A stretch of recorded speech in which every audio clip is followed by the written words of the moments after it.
And hey, we're back. Oh my god, we're so back. Back again. Funky Who's our back. back? Tell a I'm friend. muted so you don't have to hear me crunching on carrots for the intro.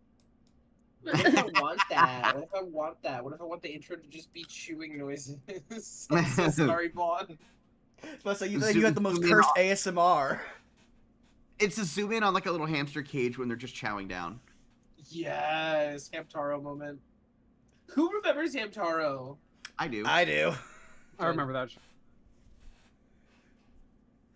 I can't not forget the phrase, "We love sunflower seeds, crumb, crumb, crumb." It's been hardwired into my brain. Good. You should die with that in your brain. It is integral to survival. Hell yeah. Oh. Also, we get a lot of feedback from somebody. Who Oh, well, there it goes. No, you're good. I don't know. That was scary. Oh, Twitch just fixed something. No. I think it's me. Sorry. Oh, not a We're getting tweets, fan. Yeah, sorry. It's really hot in my office. Hold up. I'll turn off the fan. You gotta turn it off. We could noise suppressor something. Discord help. Noise suppression, or I do push to talk so that you guys don't get most of my fan. Yeah, either should work.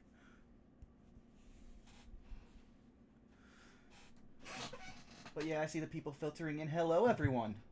Glad to see everyone coming back. Has been turned off. Yo, what's up, everybody? Hello.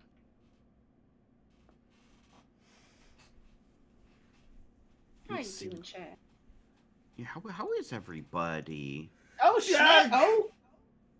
Thank you. Oh, okay. I forgot that was Whoa, an alert I Xander, set what's up. Starting things off with a grenade, I see. Incredible. Oh, jeez. How many strays This did people is why catch? I don't have alerts on my TTRPG overlays. It's funny. But yes, Xander, thank you for the 10 subs gifted. That is very, very kind of you. And yeah, that tracks that would start a hype train. Yeah, that tracks. No. Oh, cool, I get to do this. I'd be surprised if it didn't. Yo! Oh shit! Oh fuck! Oh shit! Everybody shut the fuck up! 69 months! Nice.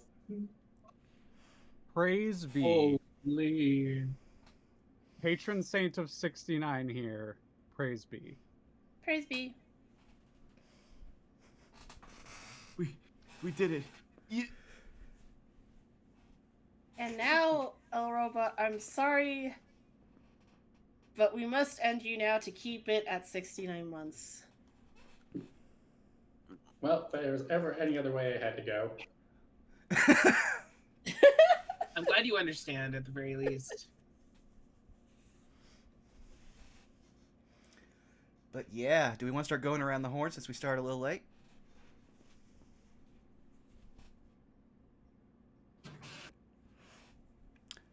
Yeah, we might as well.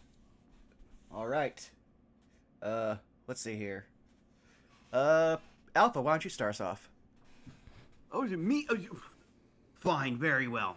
Hi, everybody. I'm Skelly Alpha. You can find me on Twitch and Blue Sky under the same names.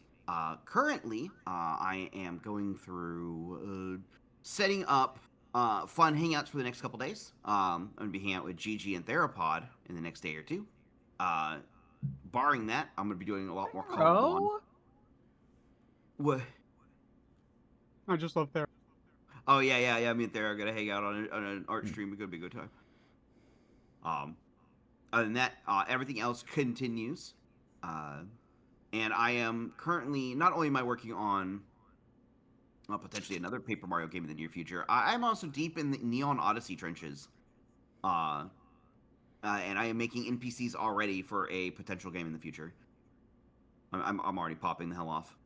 Like that, you could bet your butt that I'm going to be streaming like a campaign of that sometime in the future. And that, yeah, that's really me. I'll pass it on over to Dice. Help choose for me. El Robot. Oh, jeez. Anyway, congratulations, you found me. Pretty much here. If you really need to get a hold of me, L Robot on Blue Sky, mostly reposts and the random on that. Otherwise, you can usually find me lurking in chats. This one, Alpha, Thalia's, and probably soon, Punk. Oh Ooh. shit. Rue. Oh Oh. shit. Oh fuck. Hi everybody. It's me, Punky. Wow. Nothing comes to mind. I don't know why. I'm like, I know how to do intros, and then all of a sudden, all the information in my brain completely vacates. Hi, I'm Punky. I stream on Twitch, except I don't. There we go. I got it. I have a channel. I don't stream there. I stream on everybody else's channel. But soon, I might stream on my own channel. Very soon. So keep your eyes peeled. And if you want to keep your eyes peeled, you should follow me on Twitch, which is twitch.tv/punky_o_o. Or on Blue Sky, which is at pun-key. Otherwise, I am here on every other, what is today, Monday? Tuesday. I'm here every Tuesday. Man, I'm fucking scrambled today, gang. It's too fucking hot. My brain, like part of my brain has melted. This poor monkey is chopped. She's cooked, fucked chat. up. She's cooked. I'm fucking cooked, gang. I'm here every Tuesday, except for when I'm not here on Tuesday because something has happened.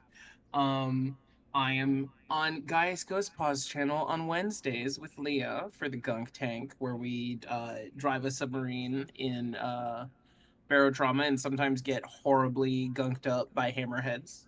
On Saturdays, every other Saturday, I'm on Tix Dixel's channel for The Lost and the Found, though I don't believe we are playing this Saturday. And on Mondays, sometimes I'm on Leah's channel. Oh shit, on Sundays, I'm also here for Suits. I forgot about that one, but I remembered at the last moment. That was scrambled. If you want to know where I am, just follow me on Blue Sky. It makes your life easier, and I get another person following me, so that's cool. Stay hydrated. It's hot. I'm not staying hydrated. Don't be like me. Don't fuck up your intro. I'm gonna pass it to Leah. Hi, hon. It's okay. It's okay. We're all a little fucked up here. I'm Leah, aka Amusing Thalia. You can find me here on Tuesdays, which is now every Tuesday as far as I remember. But be ready for a few weeks off as we do some medical stuff. Other than that, you can find me floating around for Gunk Tank. On Thursdays, I run Suits on my channel at Amusing Thalia. Sundays, I'm on here. I'm on Burnout Vaughn's channel, either doing Those Who Wander or Suits, one or the other. Monday, got a variety stream that I stream with various people, doing various things. Right now, alternating between Star Wars Fallen Order with Gaius and Nier on alternating Mondays. But the main announcement that I want to make for today is the final episode of Cazador's Guide to the Cosmos on Friday. This Friday, we are wrapping it up. This is the end. So if you want to see me wrap that campaign up and then not know what I'm going to do with my Fridays, you can find that there. But I'm gonna wait you on your Fridays. Wink. Oh, wink, wink, wink. But I'm gonna dribble the talking skull and yeet it into tweets.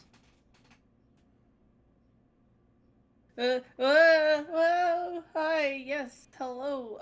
You can find me over at Blue Sky at Miss Tweetums, where I repost art and memes, and once in a blood moon post art. I know, I'm slacking.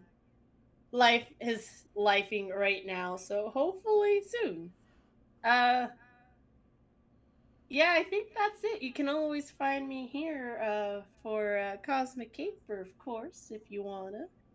But who am I tossing the skull to now? I think that's everybody but Vaughn, catch. Oh, thank you. Hi. You've already found me here at twitch.tv/BurnoutVaughn. You can find me on YouTube and Blue Sky, Burnout Vaughn, over on Patreon, Burnout's Bar. And wow, that's a lot harder to do when you have a sore throat. Give me 1 second. Okay, that's all right.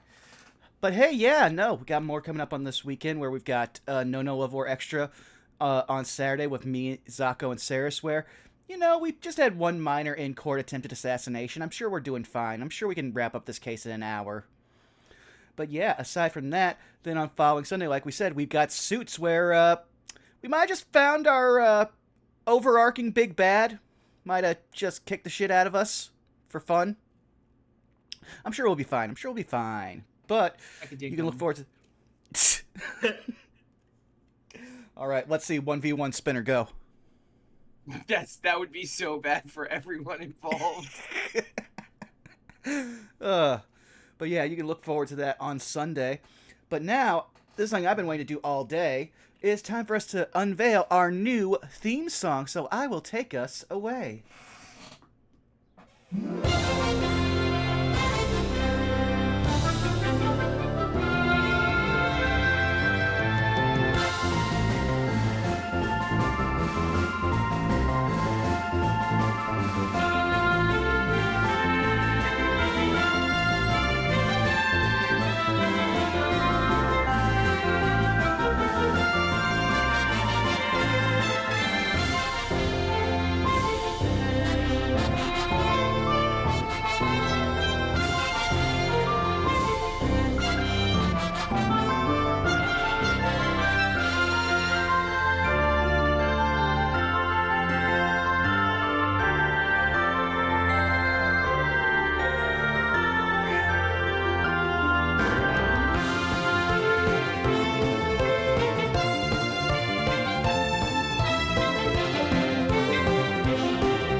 You know he's undead, right? It's fine. He don't need to breathe. Hey, Avon. Well, Hi. You came back just in time for two people to bicker over things on your body and one person trying to do CPR. I don't have to do rights now. Yay.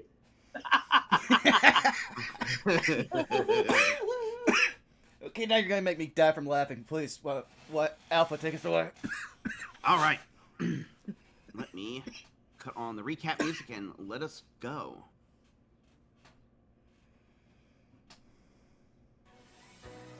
Yep. There we go. Okay, took a second.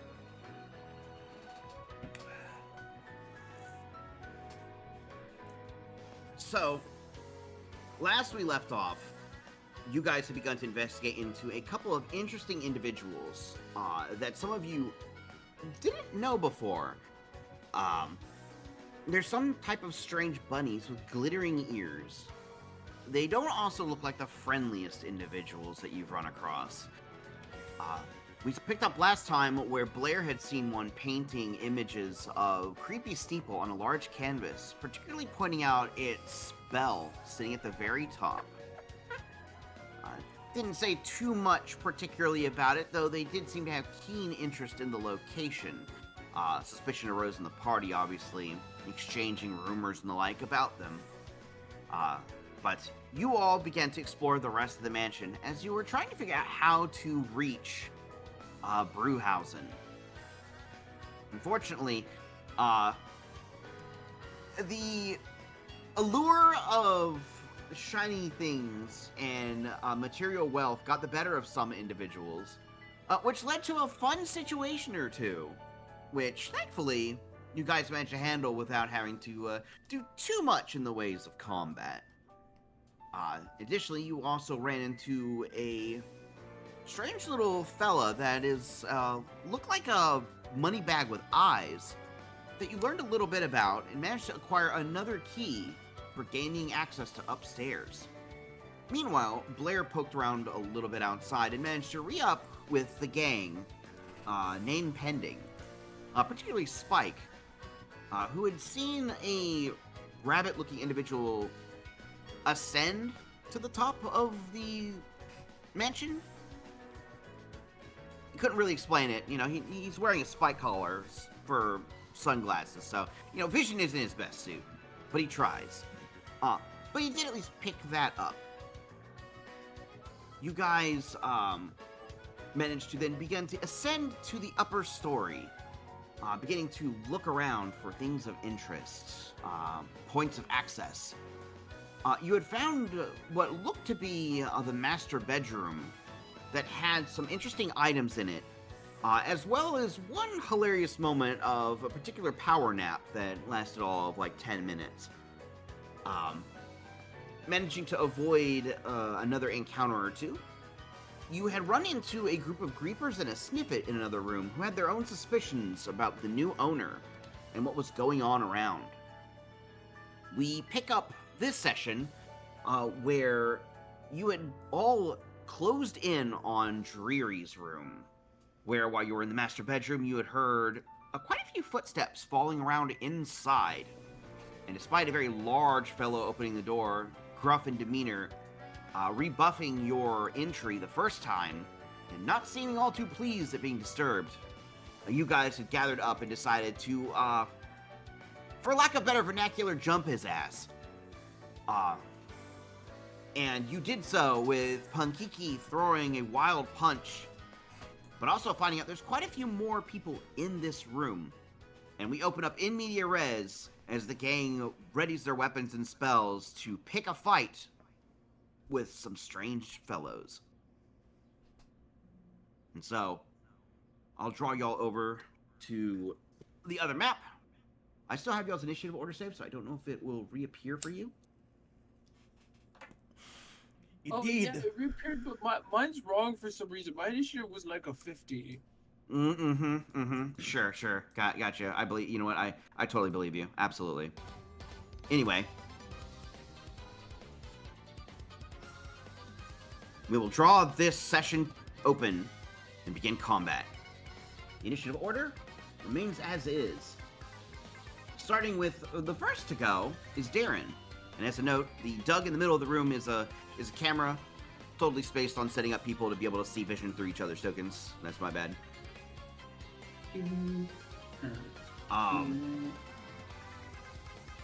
Yeah. Yeah, that's good. Alright, where's the measure?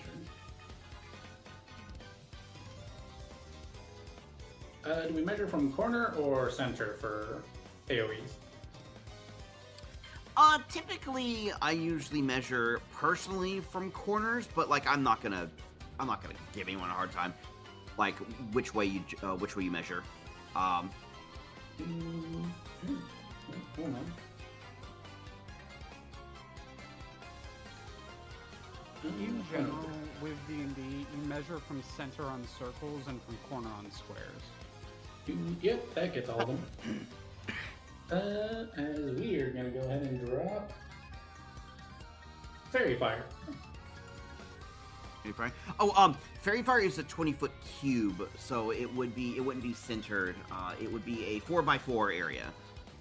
You You would be able to get all four of these guys if you centered it on them, though. That's for certain. Yeah, we'll do that. Okay.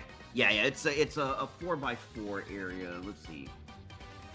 It would be, square. So like that. Yeah, it would be this big, because it's trying to do radius Yeah, at the moment. Absolutely. Okay. Then yeah, that right there. Dex saves. You got it. As you just see Darren lift up the staff, and it's almost like the last vestiges of sunlight from the day just hit him. Yeah, 4. Alright. Let's see. That would be a. We have 2 successes, 2 fails. This one that looks equipped to be a brawler is one that fails.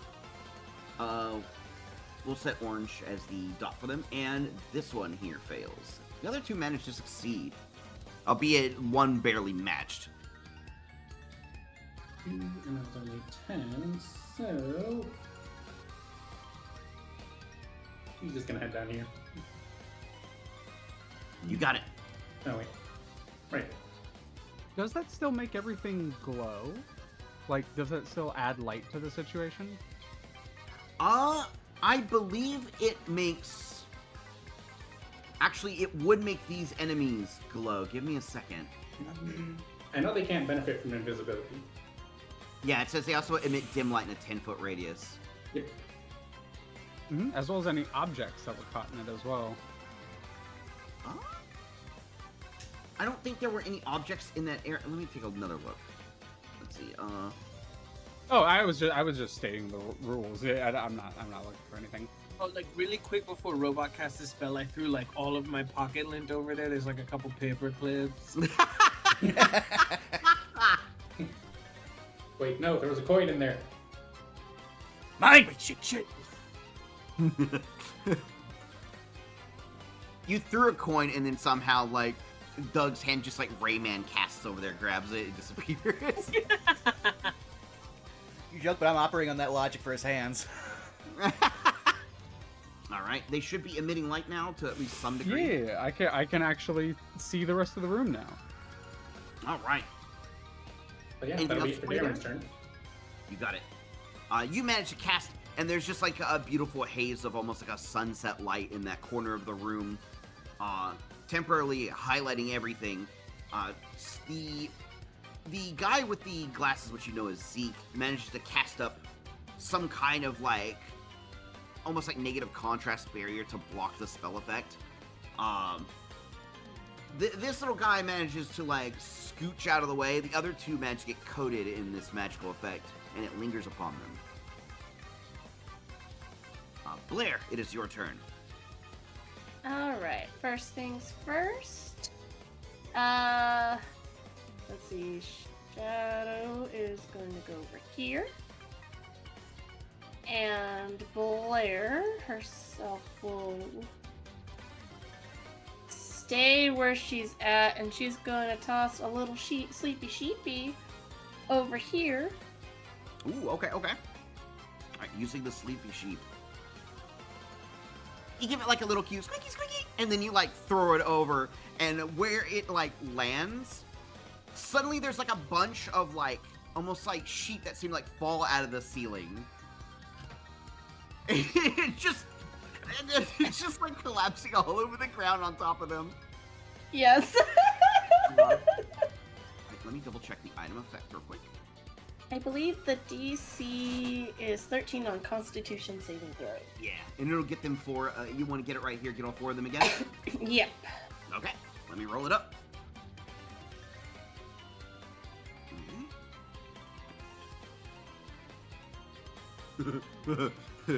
Oh, well, a lot of them didn't roll very well. This guy succeeds, the other three fall asleep. Oh, which guy succeeds? This guy, down here, he kind of looks like like a more hardy bunny guy. He's wearing what looks kind of like part of a hammer suit. Ah, gotcha. Yeah, here we go. There we go. Once that Z's icons are now asleep, or at least incapacitated. And then I will use my bonus action to try to maintain my invisibility. You got it. Let's see. Stealth. You know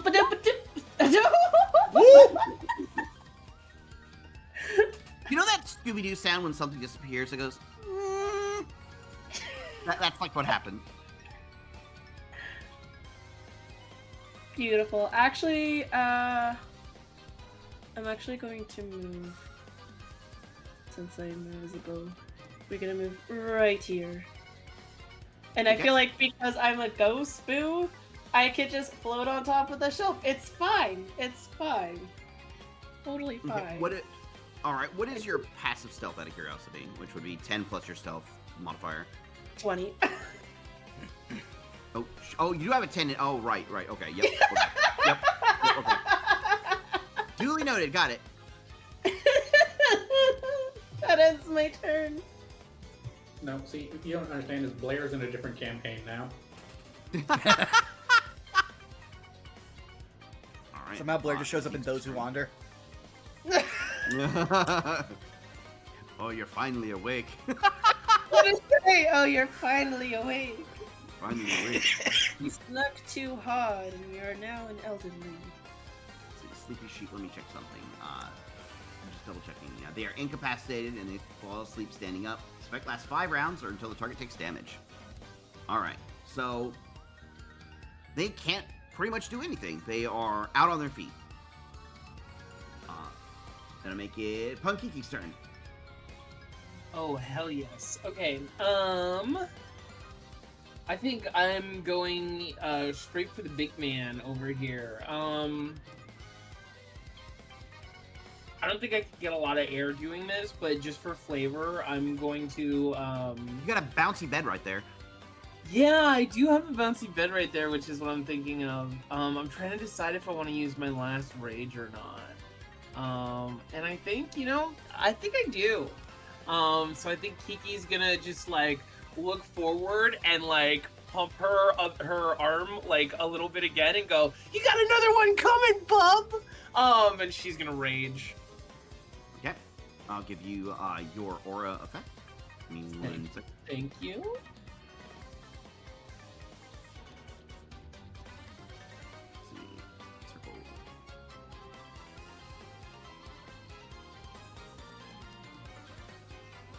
Alright. Perfect. And yeah, I'm gonna run forward, jump on the bed, and then jump off it. How much air do I get, dear DM? Well, the room, so you get good air. You probably don't want to jump on it too hard or you're gonna strike the ceiling. The ceiling's only about 9 feet tall. Okay, I'm gonna try not to jump You're on just it gonna that launch hard. up just like on the ceiling if you try to go full force. That would be so. You just see, like, Kiki jump on the bed and then, like, shoot through the ceiling and she's gone. Out of the fight. Out of turn order. If only there was a okay, nursery yeah. song to warn us about this. Shame!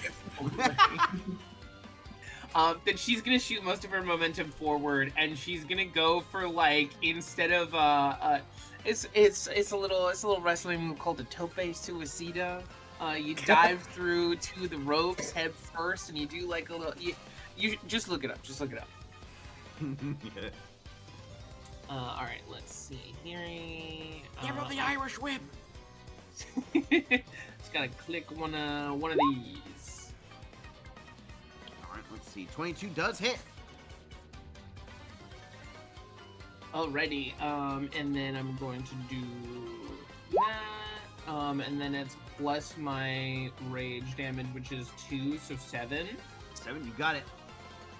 And then, like, after landing, I'm gonna get up, and I'm just gonna, like, I'm gonna twist my arm again, and I'm just gonna sock him right in the face. Ooh, that unfortunately misses. Ah, damn it. Okay. I think... That will trigger a reaction from him. Oh, no. He is going to retaliatory attempt a Starlight Spear attack on you. Alrighty. Using his right post ability. The right post or parry, I forget which one it was, but...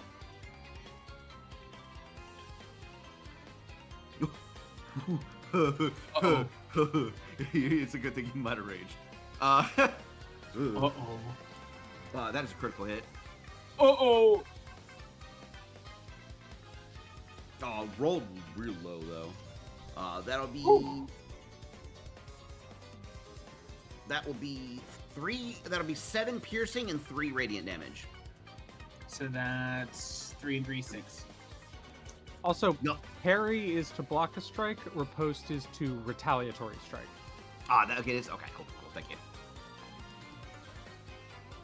Cool, They yeah. have- this guy has some pseudo Battlemaster stuff. So I'll just take it. I think that's the end of my turn. That's bonus action. That's my attack action. Yeah, that's gonna be it for me. All right. See, that will make it Addy's turn. There are a lot of enemies with like riposte and parry abilities, so it's unsurprising to find that. Addy's gonna look over and see Kiki going after the thing that Kiki already punched when they opened the room, and just kind of gives a like "Ugh," sort of expression, and then looks over, sees the sleeping individuals, and then sees is this fellow here gearing up to like fight? Do they look like they're gearing up to fight? So, This one right here looks like it's about to start. It looks like it's either going to decide between Doug and Darren. It looks like it's starting to hop toward their general direction. This guy looks like he's starting. He has several hammers on him. He has quite a few hammers. Got it. And he looks like he's starting to like spin some in his hand. Addy is going to run over here, kind of hop on this table and jump over, landing in between them. Mid-air, she pulls out the collar of the fursuit, reaches into the hammer space in there, and whoop, the big-ass mallet comes out. And as she lands, she points it at the person in the half-hammer suit, and just gives a, listen, I'm not going to talk about hammer sizes, but if you don't want this to get ugly, you should probably stand down. And I'm going to hold action to attack if they get aggressive. You got it. Sounds good to me. Turn. All right. It is this bunny person's turn, which they are known as a Star Viking, and they will. Let's see. They got two. Well, technically, they think 3 people around them. They are going to.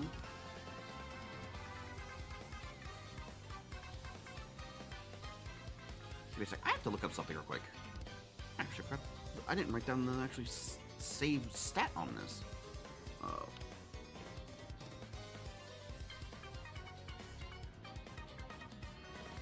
Wait, okay. You see them like spin their spear, and rather than try to stab at Punkiki, they notice that there is another individual, which Blair's shadow, is next to them. They don't have the idea that Blair is behind them, but they like take it and they stab the ground with their spear, and there's a pulse of negative light that rips out from them. They are casting Word of Radiance, and that means I need everyone adjacent to make a Constitution save. Oh boy. That means me as well, right? Yes, unfortunately. Constitution save? Yes. Yeah. Your shadow has to make one as well. It uses your statistics. Okay. Does a 25 save? 17 for 25 does save. 17 for Blair, and Okay. Shadow makes an 8. Shadow makes 8. All right. Due to an effect that they have with the cantrip, you miss most of the cantrip damage. However, they have an effect where even on a save, you still take ability modifier damage. You will. Let's see. Those that saved will only take 2 points of radiant damage. The shadow, unfortunately, will probably pop due to failing the save. And I use my reaction to Uncanny Dodge. Oh, reduce 2 to 1? I mean, yeah, you can. Yeah. Yeah, I got no problem with that. It is something that you can see coming at you. Yep. The shadow will unfortunately discorporate by taking damage. Goodbye, Shadow.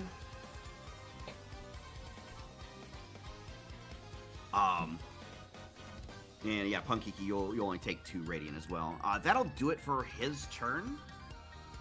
You see him. It looks like he used something. You're not sure what, but it looks like he reached into his coat as a bonus action and did something. Okay. But that'll do it for his turn. Rub my little gremlin hands together. Yes. I want to imagine Punkiki just flexed it off. yeah, no, that is probably what happened. Did the guard action. Super guard, baby. All right. The little guys, known as bully pups, will. 2 of them are asleep. They're not going anywhere.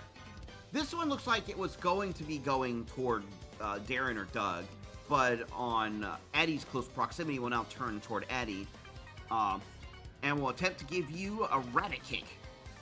She did jump over it, and I like when she jumped over it, I definitely heard the like Tony Hawk Pro Skater.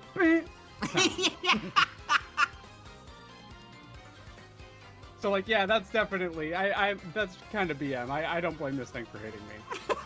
It's like how you styled on me. Holy crap! I gotta get my cred back. Does a 16 hit? 16 misses. Yeah, all right. It attempts to give you the rabbit kicks, and it's kind of like you ever see like the gif of the rabbit like mashing on the bedroom sheet, and it just says unspeakable violence underneath it. Like that's what's going on. But it's like all caught up in the tails that are just like too many of them behind Addy. Addy doesn't even notice. But that'll do it for its turn. This guy right here just seems to like lower almost like a face guard and seems to be undeterred by your self-defense warding. Understandable. And will try to attack you. Yours will go off first. Oh, come on! And then I try to hit them. That's a natural one. You have advantage. I do have advantage because they're glowing. They're shiny. Hammer down. 15. 15. No, I'm not close enough to Punkiki, so it's only a 13. Unfortunately, the armor bits that they have like these like shoulder pads that they like raise to like block the hit. It does like bring them down. Like it was a really solid hit, but this guy seems to be made of a little bit of sterner stuff than some of the ghosts and silly fellas you fought so far. Alrighty. And they will come in with a pair of hammer swings. Alrighty, bring one it. of them seems to be the first one seems to be a good bit stronger than the second one. There is a flash of energy, like it looks like under the little under their collar of their helmet, as something activates while they attack. Does an 18 hit? 18 does hit. 18? All right.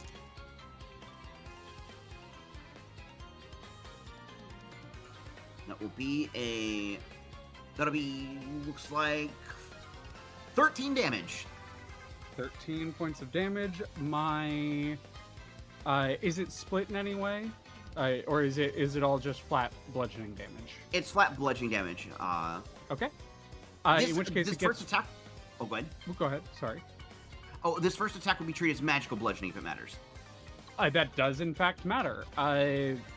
Because of Heavy Armor Master, it specifically states non-magical attacks. Okay, gotcha. So I'm unfortunately starting to get the feeling that that's rarely going to apply in this game. But regardless, it's so 13 points of damage. I am going to spend an Armiger dice to reduce it by a d6.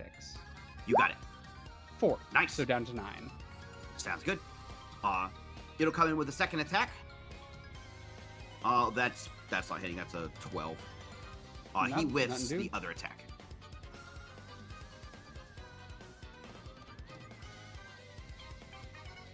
All right, that'll do it for his turn. He seems to be stepping up against you particularly now. All right, Doug, it's your go. So throughout this entire fight, no one's really noticed because of all the like craziness that's happening.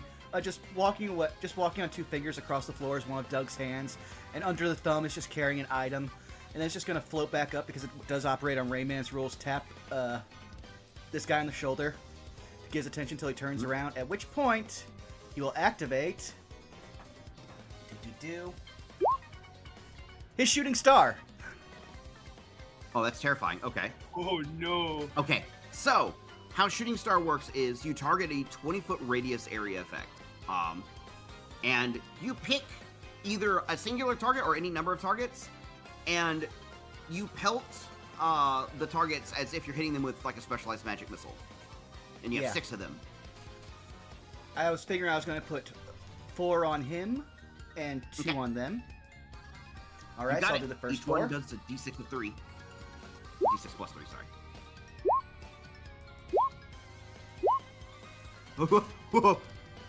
Hot damn. All right, that's going to be... That's 27. Yeah, that's 27 damage. And then the other 2 that hit the other guy. Another 16. All right. You actually learned something important here. Perhaps if you ever encounter these guys again. Very good damage on both of them. However, they are resistant to radiant.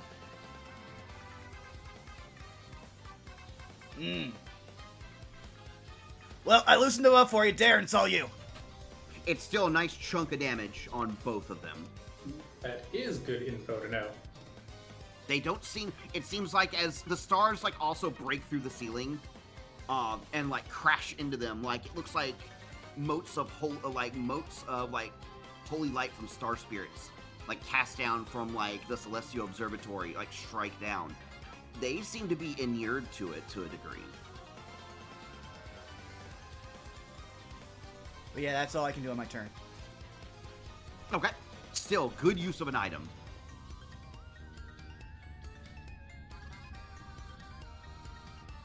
Alright, I shall remove Shooting Star, and we're back up to the top of the order. Darren, that was something you definitely noticed. There are not a lot of creatures in the world resistant to the light of the stars. Even undead, like in this world, don't really have vulnerability to radiance.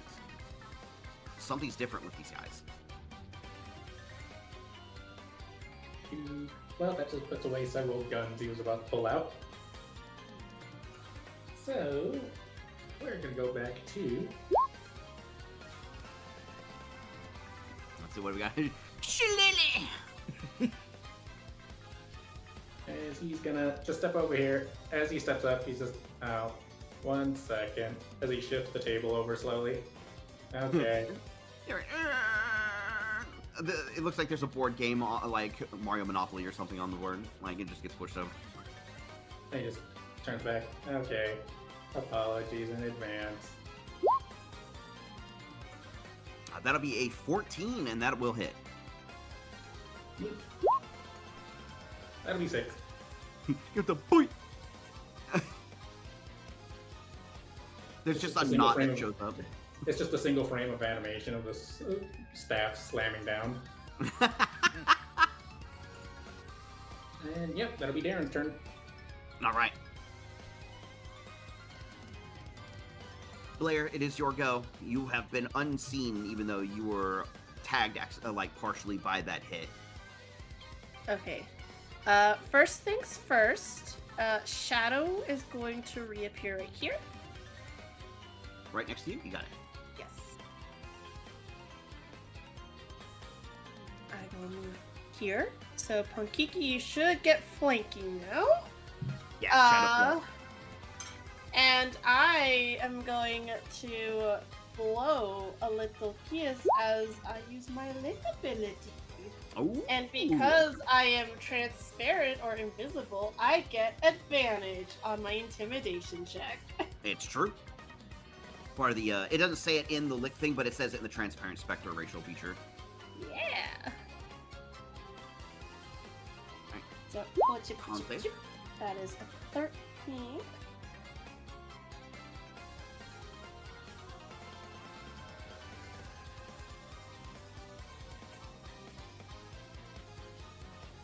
Alright, the 13. You do succeed in paralyzing them. Oh! Cool. He's just like, what? It just kind of like, he like freezes up when, how do you do it? Do you like give him a kiss or something? Yeah, she'll Yeah, just like lean over and like kiss him on the cheek. And then he'll just hear like a He just like freezes up and maybe blushes slightly. He is paralyzed. Congratulations, Blair. There's another member of your fan club.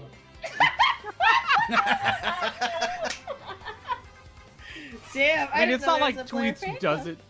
It's not like you don't know what you're doing, Tweets. Don't even pretend. I don't know what you're talking about. I'm just an innocent bird. I'm an innocent bird. That ends my turn as I'm setting Punkiki up. Fabulous. All right. Guy is paralyzed. Ain't doing shit. That'll be it for his turn. He is paralyzed until the end of your next turn. So it's Punkiki's turn. Oh no. Oh no.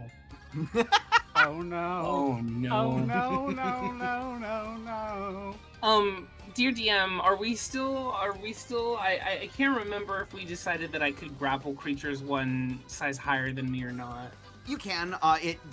They have advantage on the check against you if they're one size larger, but otherwise, yeah, you can. Okay. But he can't really make a check right now. Yeah, so I'm gonna grapple him. It's free real estate. So should I even roll? You don't need to roll to grapple them. If you use like one of your attacks as part of the attack action, you gain the ability to grapple another way. You could just say you grapple. Yeah, I get grapple as a part of a bonus attack, so I'll hit him once. I'll roll to hit once, and then I'll grapple. And you don't need to roll. You can just say you do. Okay, and I'll reckless attack for the advantage just to make sure I hit. Mm-hmm. I also need to remember to start saying that so that I get it because I keep forgetting. It's a good thing I said it this time. Well, good news is because he's paralyzed, any hit that connects is a crit anyway.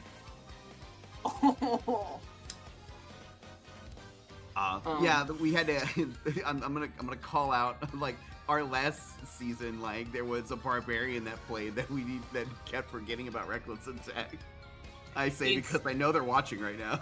It's hard. I keep forgetting.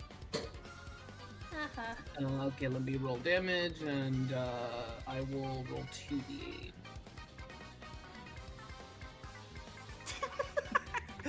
2d8. You definitely activate. That's I'm pretty sure it was out already. There's a whole campaign of you not doing Drew, it. there is a whole bunch of videos on my Twitch page that kind of out you. It's not a bad thing. It's just funny that you were constantly. I forgot to use reckless. Oh, I forgot to use reckless. All right, 16 damage. And then remind me because I forget. Can you move people who are grappling while you're grappling them? I always forget. Yes. Versus Lancer. Okay. Yes, it takes double your movement to move with someone. It takes your movement to move them around, but you absolutely can move people around. Fantastic. Then I am going to move. My move speed is 40 feet, so I'm going to start moving towards the door. Okay. So I'm going to move here, right next to Doug. I just give you one right here. Yeah, right there. And I have him essentially in a headlock under a spare arm, and I'm just looking over at Doug, and I'm like, Oh, hey, Doug, you might want to get out of the way. I got somewhere to be.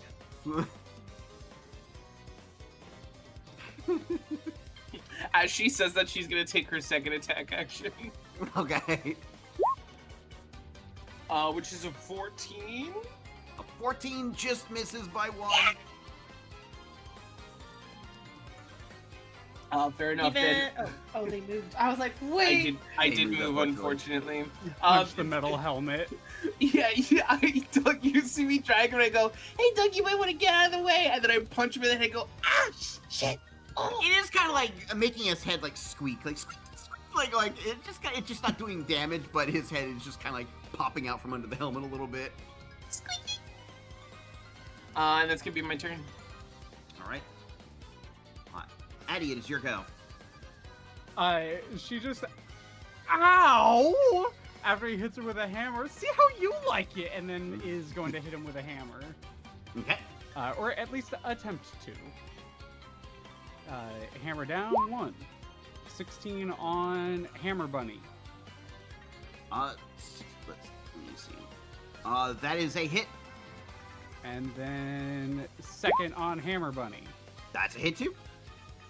And because I'm not paying attention and they're stuck all up in the tail is going to be on the Bully Bunny. That's an 11, technically. You have advantage. You can also crit fish if you want to. That is true. True. I'll crit fish a couple. Nothing doing. Okay. Both still solid connects. Unfortunately, the tail attack on the bully pup misses. Yeah, I was going to say 11, very unlikely to hit. They don't have high armor class, but got a little bit. Yeah, they got something, which I would be surprised if they didn't. So first damage, second damage, 14 total hammer damage. Guy is taking some pretty flinching hits from your hammer use as well. Hammers like Twitch, hurt. I'm not expecting. Turn. All right.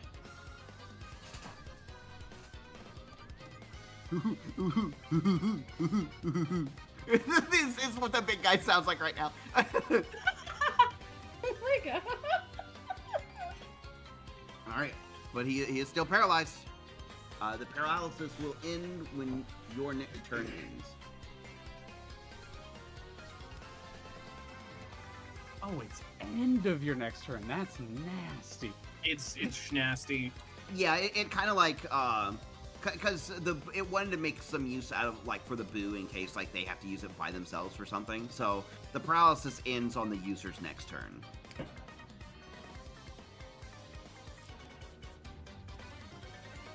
Let's see. All right, these two are still sleeping. They've not been bothered. This one is sandwiched between two of you. Trying to think of like what exactly to do between you both. Well, Addy's been annoying with the tail. Darren actually did damage, so Darren is going to be the source of its anger this turn as it tries to give you a whole bunch of rabbit kicks.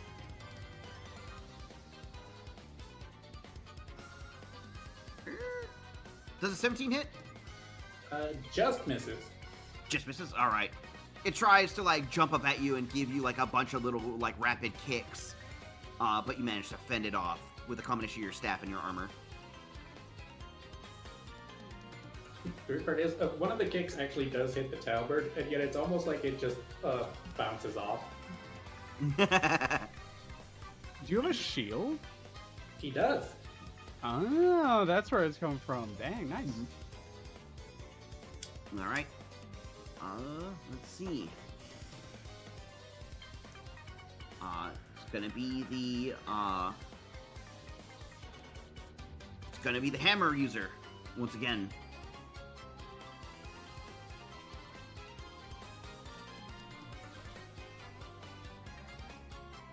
It is going to.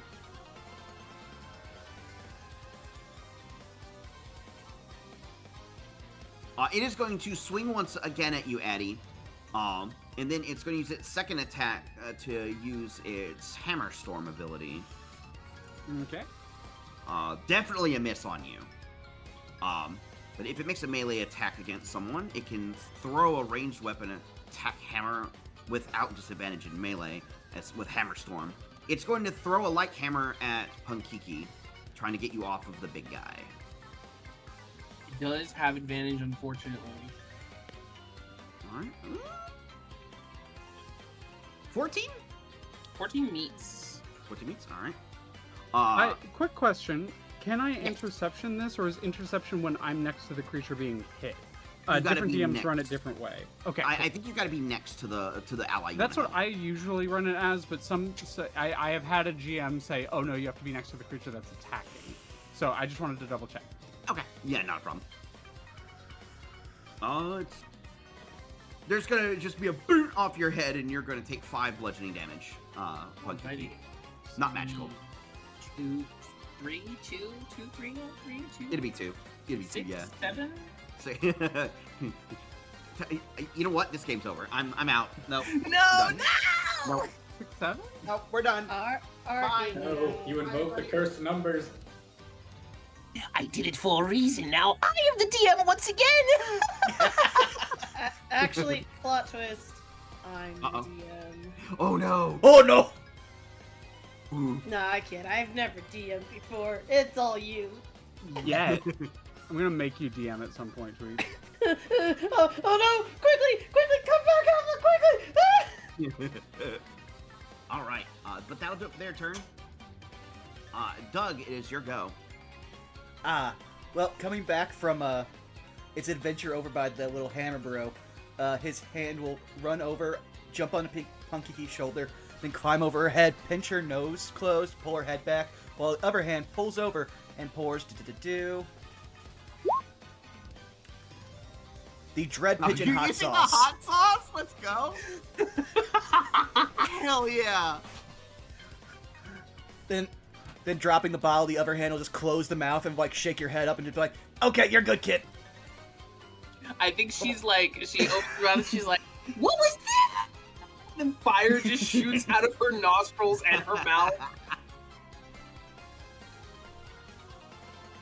But yeah, that's all my turn.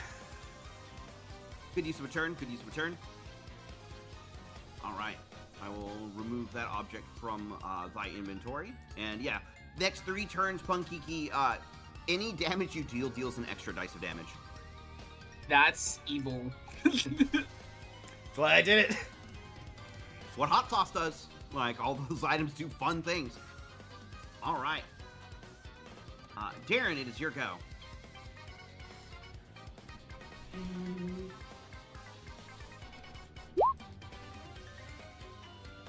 Does 13 hit?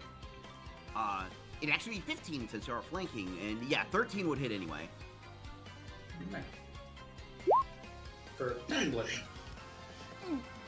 Just there's a U-shaped divot in like its brow for just a second as it comes in and hits you. You hit it rather. It's just like.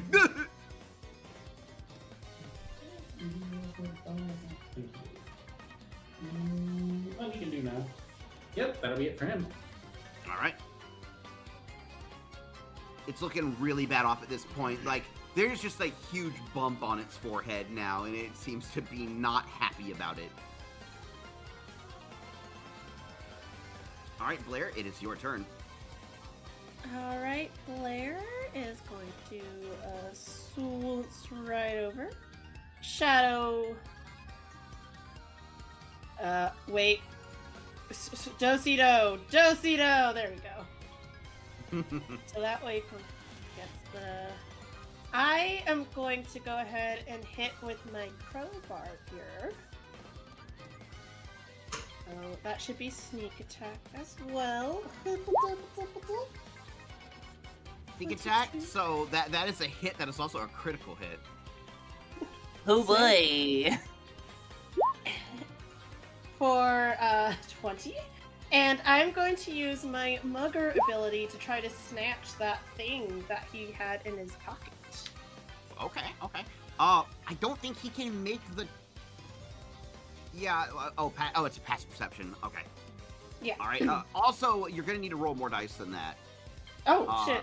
You're going to need to roll another D8 and another 3D6. This was a critical hit. Oh, shit. Okay, D8, and then 3D6. Yep, there we go. That's 37 damage. He is still alive. He has a lot of health. But he's like really bad. So going to use my sleight of hand.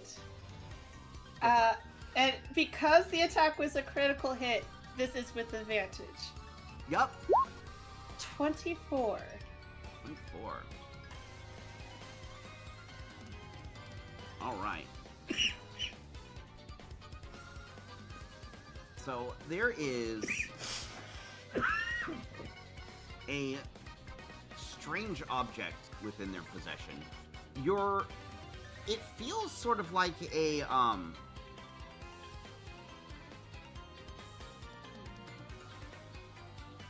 it feels like a little... You thought at first it feels like a badge, but it's a little too big to be a badge. But instead, it feels like some kind of, like, rectangular metal thing. You're able to get a hold of it, and it looks sort of like a... It's like this little, like, emblazoned square that has, like, a symbol of, like, a fireball or something on it. Like some kind of flame. And it's mine now, right? Yes, yeah, you stole it, and this is what it is. Oh.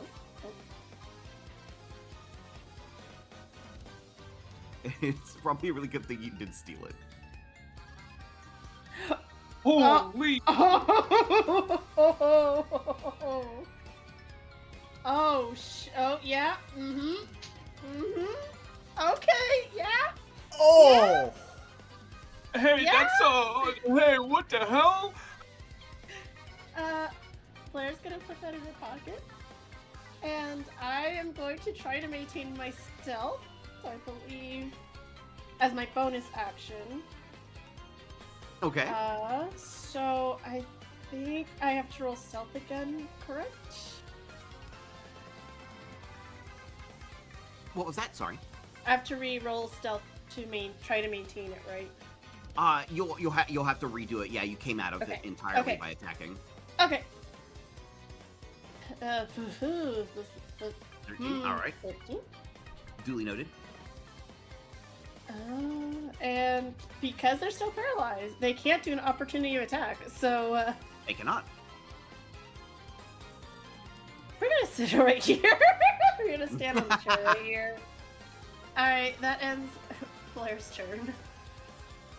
All right. All right. End of the user's next. End of your turn, Blair. He becomes unparalyzed, and it is his turn now. It's Zeke's turn. Oh, it's Zeke's turn. Yeah, my bad. I got you. I got you.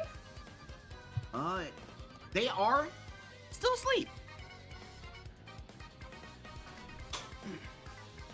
So it is Punkiki's turn now.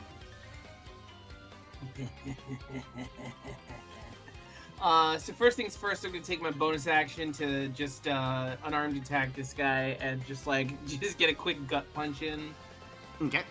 I will be reckless attacking. You got it. I remembered. Yay! I remembered. Yay! Booyah! Oh yeah! Booyah!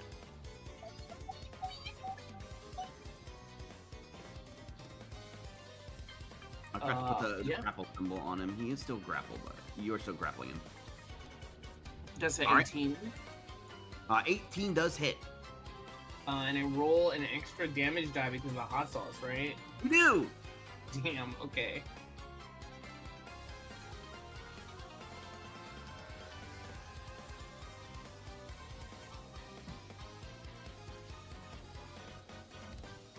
It's 14. Ooh, 14. All right, all right.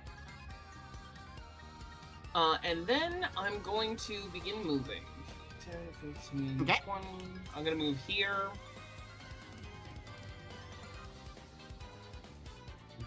Dreary sees you like dragging somebody outside of their room, and they're like, "Who's that?" Dreary's, Kiki just looks at Dreary and goes, "Oh, don't worry about Dreary. You're gonna want to take a step back. You didn't want to take a step back from there for sure, yeah." Okay. Let's move over here. And then I am going to, yeah, I don't think I'm close enough. DM, I'm going to, what would I need to do to be able to throw this guy over the banister? What are we thinking it looks like for me to be able to do that one? Let me think. Because throwing only really applies to allies. However, this is really funny. It is really funny. I could throw him, or I can offer. I have a bonus act. I have a full action still, which I can use on dash to just truly walk off the banister with him. Are you gonna like throw him off and try to do like a jump attack on him from the high rope? A million %. Yeah, I'm setting this guy up for a finisher. Okay. Like, all right. Give me an athletics check. Punkiki about to just bulldog him off the banister. Yeah, no, absolutely. Oh, at 25. All right, I can't even make that. All right. Yeah, he has a +4. So like, I'm going to say that you just like pick him up and like throw him sort of like King Bob-omb, like you pick up and like hurl. And hang on, I gotta check my notes real quick. How high up would this be? Hang on. I think we're on the 3rd floor. It's 2nd floor, but the floors are higher. So y'all would be about, at that point, it wouldn't be that high up, it'd be about 15 feet up, but it's still like 15 feet straight drop. That's also so cool. Are you kidding me? So you will throw him over, and he just like hits the ground below. And he will take a d6 of fall damage, or he'll take 2d6 of fall damage. All right, measured up. So he will. Let's see. And he hits the ground, and he is like prone on the ground, like. Oh hell yeah. Okay. You just hear the thump, and you like hear the bone gooey down there. It's like, oh, hey, you almost knocked over my mirror. Stop it. Oh, that's good. Yeah, then I'm gonna full action dash, and I'm just gonna run and jump off to jump on top of him. All right. So here's the fun thing. When you do jump attacks and you fall farther than you started, if you land a jump attack hit, all the fall damage you would have taken gets put into the jump attack, and you take none. Hell yes. So if you land this, you'll add an extra 2d6 on top of what you would roll. I'm still recklessly attacking, and can I do like a little performance roll to put a little shebang on it? You know what? Sure. I just want it to look cool. I want to see how because she's a wrestler. She's doing her finisher. Like, that's absolutely performance. All right, you know? all right. But if you beef this, it's gonna be really funny. It would be really funny. Oh, 21? Oh man. Okay. So when you go to do it, there's like boos that come out of the wall somewhere with spotlights you're not sure where they got. Yes. And they just like cut on the spotlights on you as you just like go flying, and like Dreary's like watching you, and there's like little like dusky sparkles like around her eyes. Like, Awesome. Before Kiki like runs towards the banister, she just like points up at like nowhere really and goes, "It's time to finish this thing!" And she runs and starts jumping, and she does like a triple jump onto the banister. And with each jump, she goes, "Syrian! Star!" And then she makes it onto the banister and, like, raises her arms for the boosted cheer and then just goes, "Press!" And just dives. all right, roll me a jump attack. That is just gonna be rolled a hit. Yeah, that would be the equivalent of an unarmed strike for you. Oh, perfect. Oh my god! Oh my god! I didn't even fuck with the dice that time! Holy It was meant to be. It was I'm so meant proud to of you. be. Holy shit! I gave you a hidden bonus in the background, but I didn't even reach for it yet. Okay. What the fuck? So many dice are about to be rolled. Alright, so it's gonna be... Alright, you're gonna have to manually roll this shit. So it's double your unarmed strike dice, plus 2 more because, because of the added dice, and then those are also doubled because of a crit. Oh my god, so did you just say 68? Is that what you just said? I think it's 68. No, it's 68 plus 4d6. Oh my god, oh my god. Because the 2d6 fall damage you would have taken gets channeled into the attack instead. And also- that's added dice. Do we also add in the hot sauce? That's added in, yeah. This is... Oh my god! Oh! Oh my god! We thought Blair's attack earlier was nasty. This is just downright like... Oh This is a my massacre! Skelly, like 2 turns ago, he's got a lot of health. Me, I'm taking this as a challenge. I bet she just does a 360 off the banister, just right onto this guy. Yeah, no, it's like a Fucking full... no-scope. It's like full moonsault, like front flip 2 times, like a starfished right onto him. Oh, And that's... Punky took exception to that. So you, like, fly down, like, Punkiki, and you impact, like, this guy. Like, if you ever saw the things for, like, Kung Fu Panda, where power just, like, folds inward, like, that's how you hit this guy. But there's something disturbing that happens. Oh? You hit this guy square, and you're like, and he's like, like you didn't kill him, but like also he like I'm gonna rip the band-aid off. He explodes. Like, and I don't mean like paper shreds. I mean like motes of like negative dark light. Oh Like my he just pops. and nothing is left behind. Not even his weapon that he dropped when he hit the ground. My jaw is on the floor, but I think Kiki is just standing up and her arms are just like out to the sides raised and she's just like looking down as if she's bowing. I want to imagine a Boo in a ref outfit just came out and did a quick 3-tap. And he's out of here! The bone Goomba down by the mirror like looks at you and he's like, you just killed that guy. I just kind of shrugged. He just like walks over like and like kind of like looks at the ground around. Like, well, no, wait, you didn't kill him. There's no paper shred. What just happened? And we'll leave you with that while the rest of the party hears some kind of major thud down below as the fight continues upstairs. We just hear the sounds of a phantom crowd out there. Alright, Addy, it is your turn. All right, Addy is going to wheel up on this individual. Just kind of looks over her shoulder, like at the sound, but is going to continue fighting. I'm just gonna take it easy. 2 swings and then a third at the bully. You got it. First on hammer, second on hammer. Hey, I told you those net 20s last session. I'd pay for them. That first one absolutely connects. So the first one connects. The second one, it's like she goes into like a big swing, and then the momentum of the end of the hammer just keeps going, and it's like, and she like finishes with the net 1, gets a little dizzy, like, and we see the little beep, beep, beep, beep, beep over the head. Doesn't he still have fairy fire on though? He does. He does have fairy fire. I'll roll those second ones. Ooh!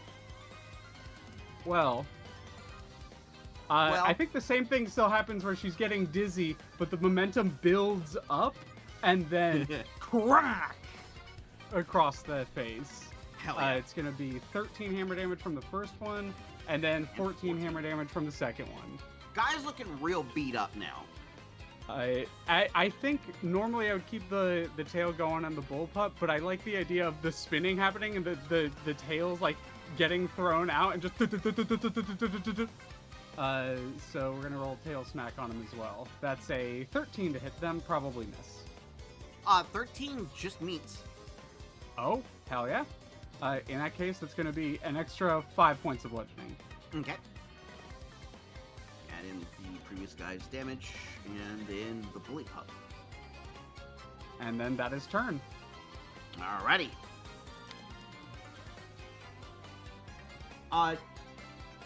Yeah, he's that guy's gone. He's gone out of the turn order. He might not even no longer exist. Like you guys, like Punkiki, you have no idea. Oops. The bully pup keeps fighting even though the rest of his friends are asleep.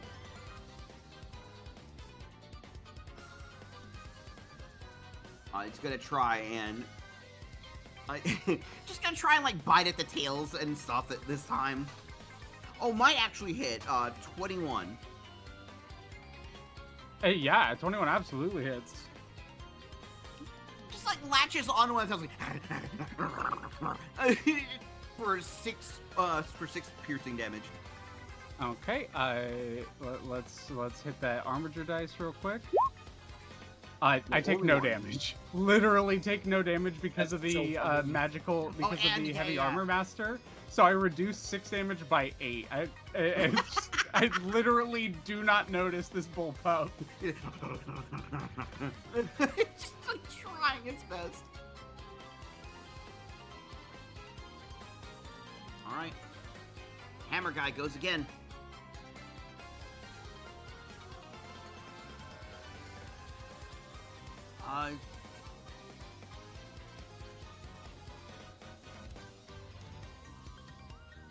I don't he's gonna do.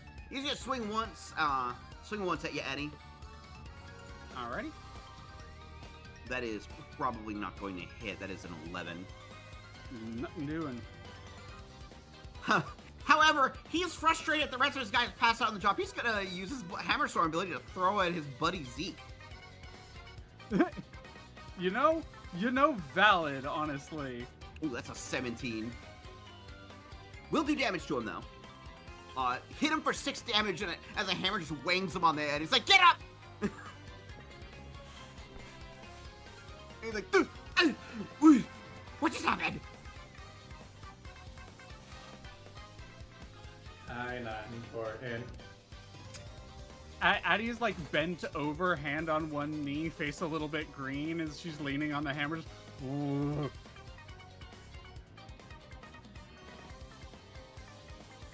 All right, that'll do it for that guy's turn. Doug, it is your go. Immediately seeing like that guy get like woken up, they'll be immediately like, "No!" And he just points at it, and one of the boos from downstairs just feels compelled to come up as do Phantasmal Force. Oh my lord. Oh my lord. No, not the booze. You need to make a intelligence saving throw.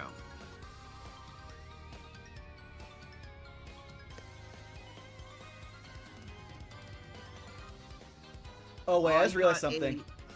Yeah, what's up? How many do I have left? Oh no, I can't do it. Never mind. Sorry. Oh, what, spell slots or?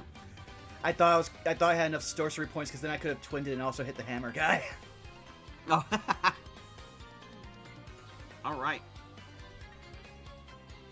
That is a. You got a 14? What's your spell save? Just under.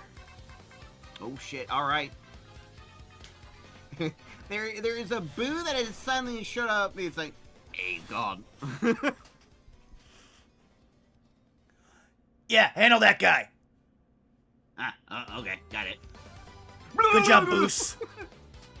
Stupid boo, you make me look bad. But yeah, that will end Doug's turn. All right. It is suddenly terrified that there is a boo coming right at them for some reason.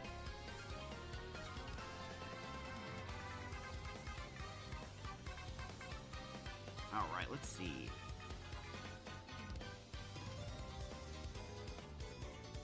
Darren, it's your go. No, bad dog. And we're just gonna whack him again.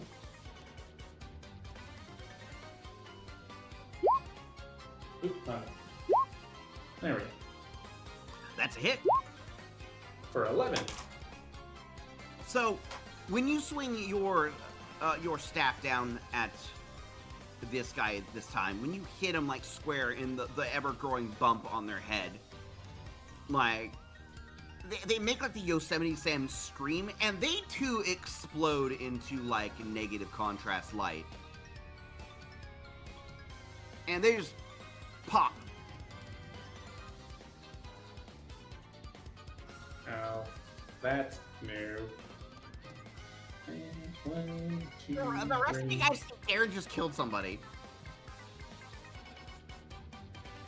He does that from time to time. It's fine. Things don't normally pop. But yeah, he'll just move up to the other bully pup, and that'll be his turn. Okay. Blair, it's your turn. Darren has an actual kill count now. Holy shit! I think Blair just like is sitting in the chair, just like watching the big guy go down, and then she turns over. She's like, "Oh, damn! Didn't know Darren had it in him to do that." Well, I didn't know that was your game, Darren. I'm sorry. I'm so sorry. I'll I behave. didn't either. Let's see. Blair thinks she's still invincible. Here. Shadow. We'll go here. I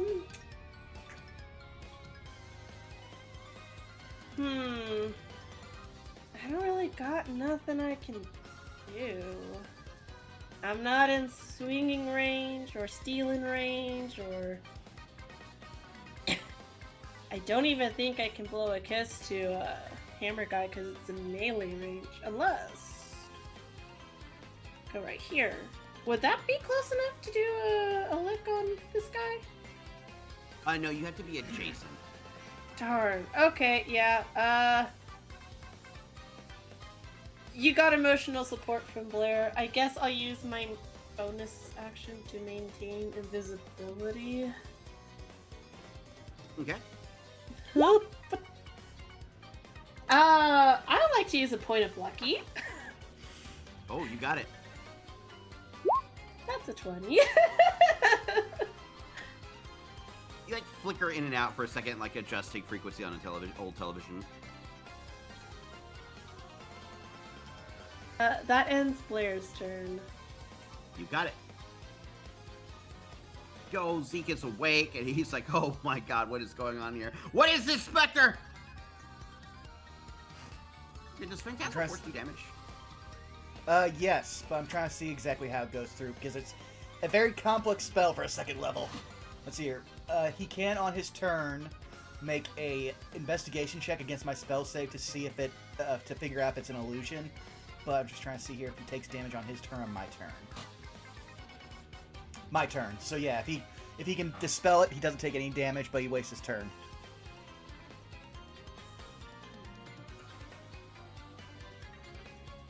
You got it. You got it. Let's see. Yeah, on your turn. So this would have happened when you cast it too. It's like each round on your turn, the Phantasm deals 1d6 psychic damage. So okay, he would have taken that off on the same turn it was cast. All 1 psychic damage. Important. It just Zeke seems to think that the ghost is just like slapping him around, and he's not happy about it.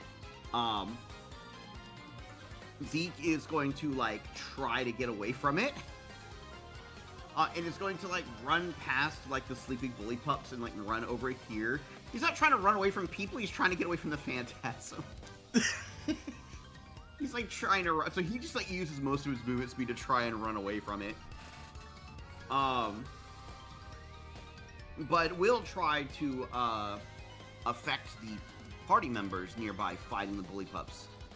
Let me see. What will he cast?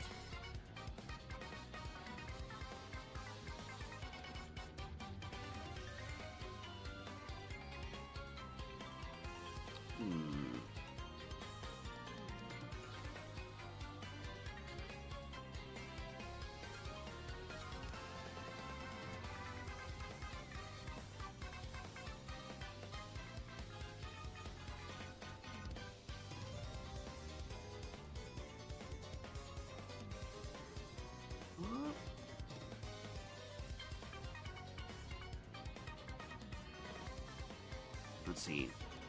They notice that Addy has some battle damage. So we'll turn and like ready a spell and point their wand toward Addy. And like a shot of black lightning comes out as they cast a spell called Dark Lightning. Addy, I need you to make a con save. Okie dokie. That's a 20. 20, very nice.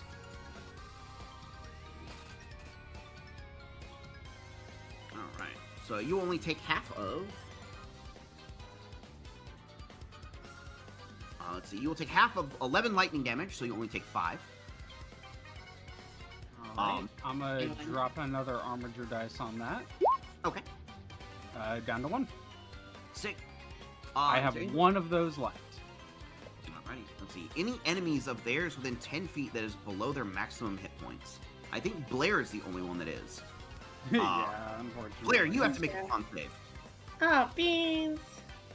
Con save. 14.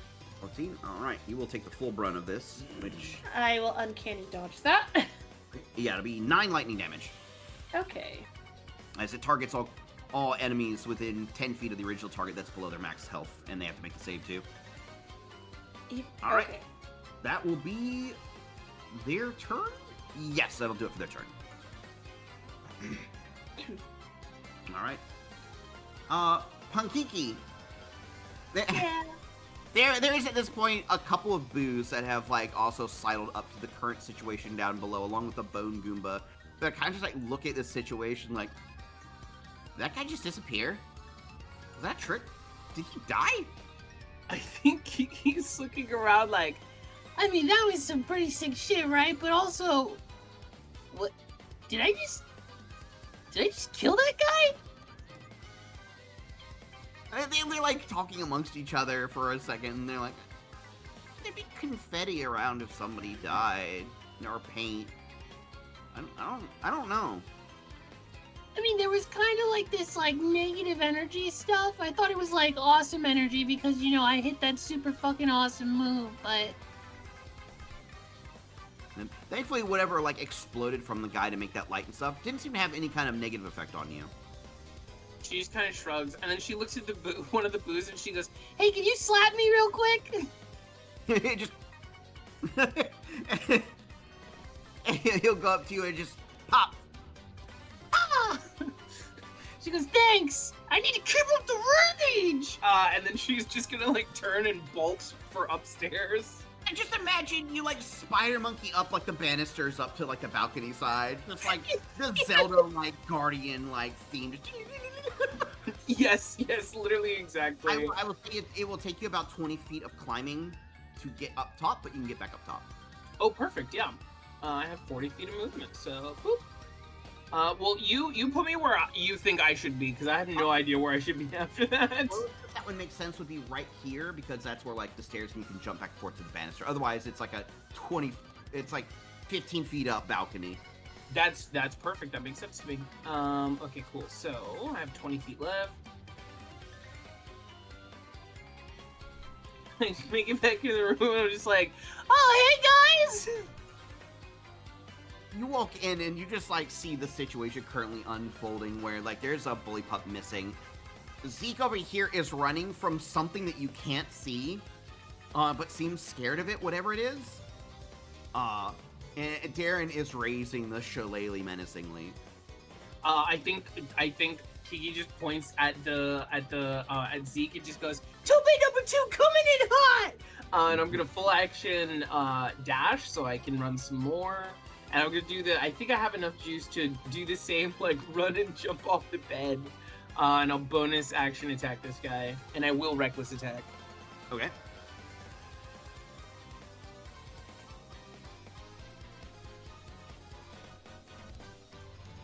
Yeah. That is a hit. Hell yes. Okay, so it's gonna be, I still have an extra dive damage.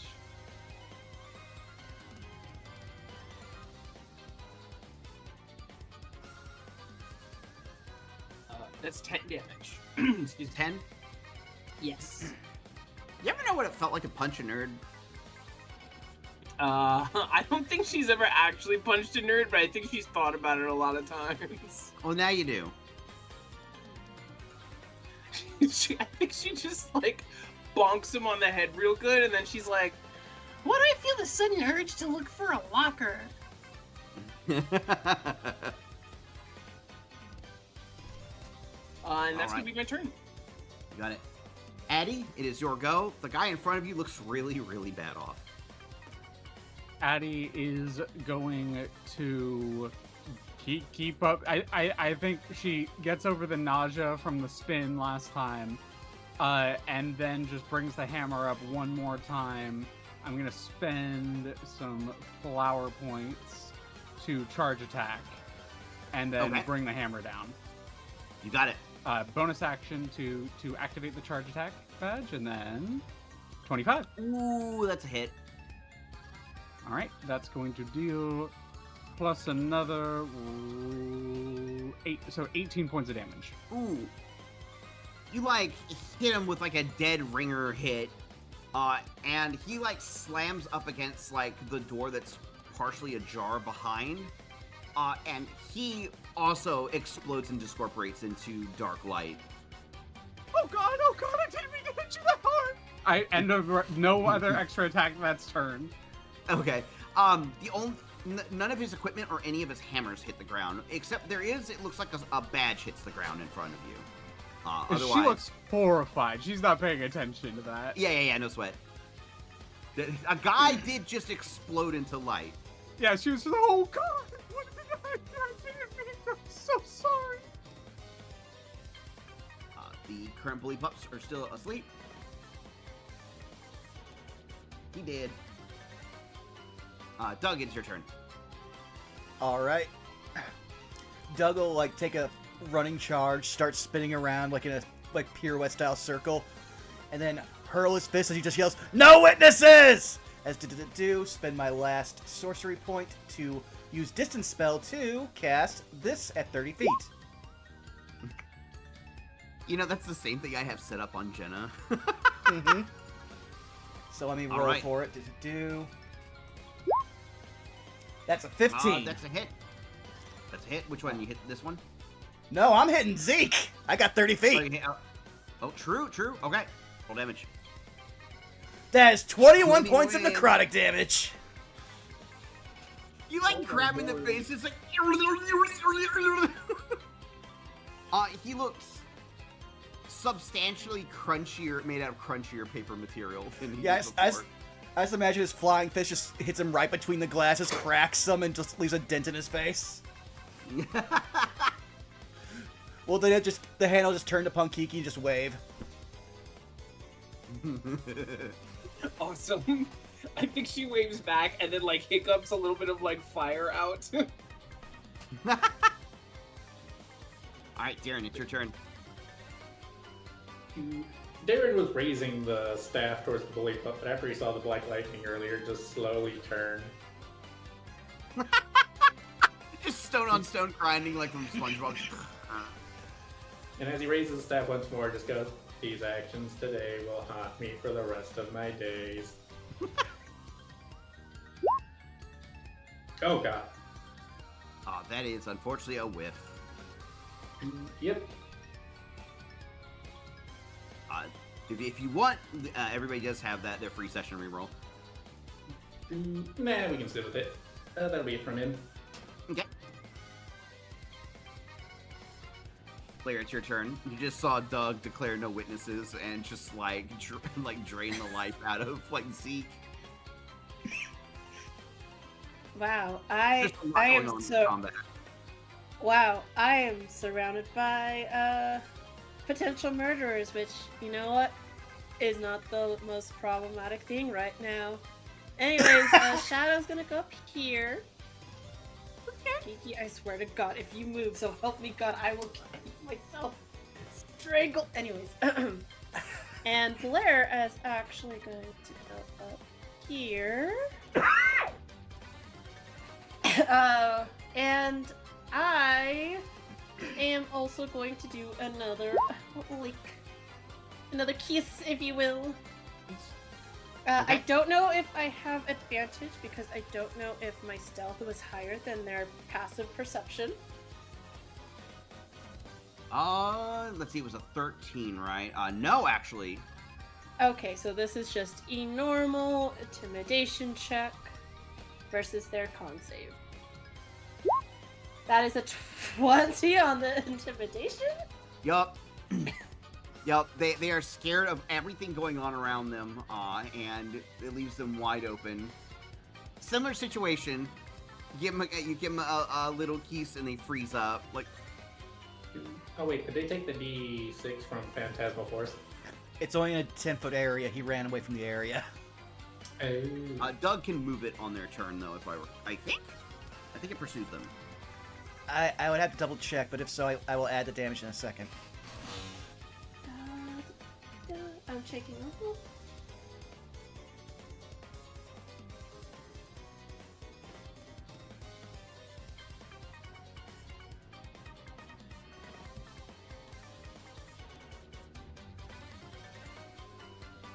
It doesn't say.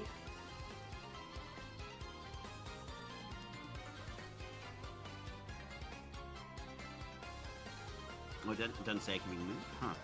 I guess is it a stationary effect? Hang on.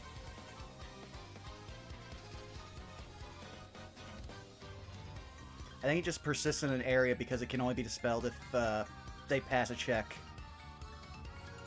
Ah, okay. They're still running away from it. Okay, yeah, it looks like it is just a thing that affects that spot. Okay.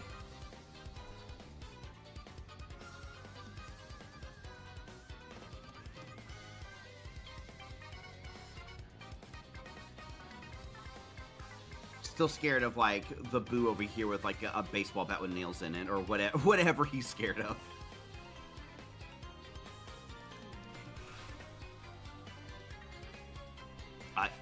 Anything else from you, by the way, Blair? That was my turn. Okay. I'll drop the transparency. Alright. Aw, he is paralyzed! Yeah. Punkiki, it is your turn. The urge to grab him and go back and do the same thing, but I will not. This guy's swear. just a little nerd. He's just a little nerd. We're gonna beat him up. I think, so I'm gonna grapple. I'll bonus attack him once. I will reckless attack, actually, no, I just need to hit him once, and he's a nerd, so he doesn't have high AC. Yeah, that's a 19. Let me see. Technically, that's a 21 because flanking. Do you have advantage on that, or did you advantage on that, or normal? I did not do advantage on that one because I don't want other people to get advantage on me. Okay. You do have advantage on it because it is, because they're paralyzed. Which, funny enough, this finally means for, I think, the first time for a hot minute that this attack misses you the all or nothing badge. Yeah, yep. I've been keeping an eye on it, and so far... Me too. It's funny, too, because I haven't crit too many times because of it, either.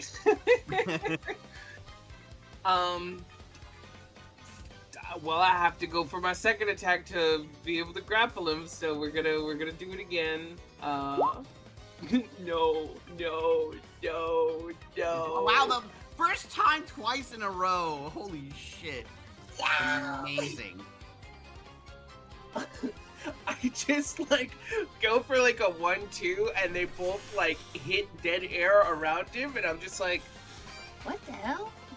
I imagine he's just wobbly and just unconsciously dodging. Yes! This guy's squirrely as hell, which is weird. He's trying to dodge the ghost that's harassing him. He's like, ah! He's ducking and everything, and that's what's causing the misses. I'm gonna take my bonus action to try to hit him. Okay. At least once. Okay, well. Oh! Okay, well. Okay. Oh, okay. Yeah, all right. I don't think I have the hot sauce anymore. Do you crit It's on for 3 19s? rounds. That's all or nothing. The all or nothing badge lets her crit on 18 to 20, but if any dice she rolls to attack lands on a 1 to 4, it automatically misses. Yeah. And that supersedes any result that's higher.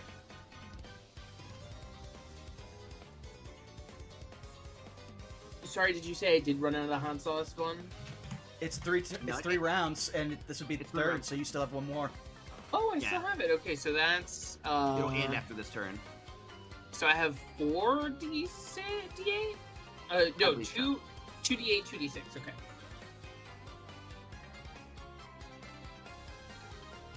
Oh wait, no. It's just 4. Sorry, my brain is melting. It's 4d8 because it's 2 from the. Okay, yeah.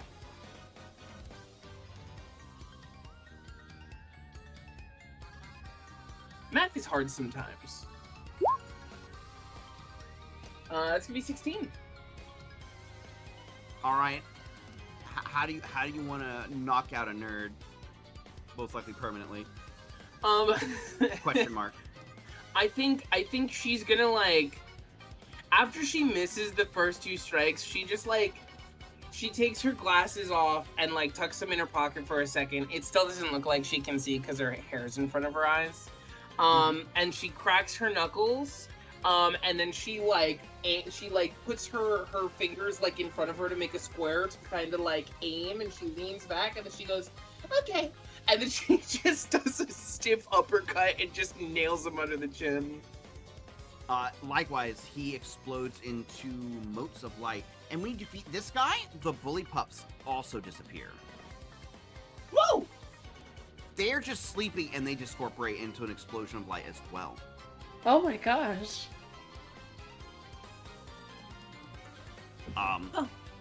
And following that, there is a small, like, container of, it looks like red syrupy substance that hits the ground, but that's all that he leaves behind. I think Addy, with the other 2 explosions, just lets out a like 2 little yipes. But with that, that is the end of combat. And we shall return back to our usual haunted music.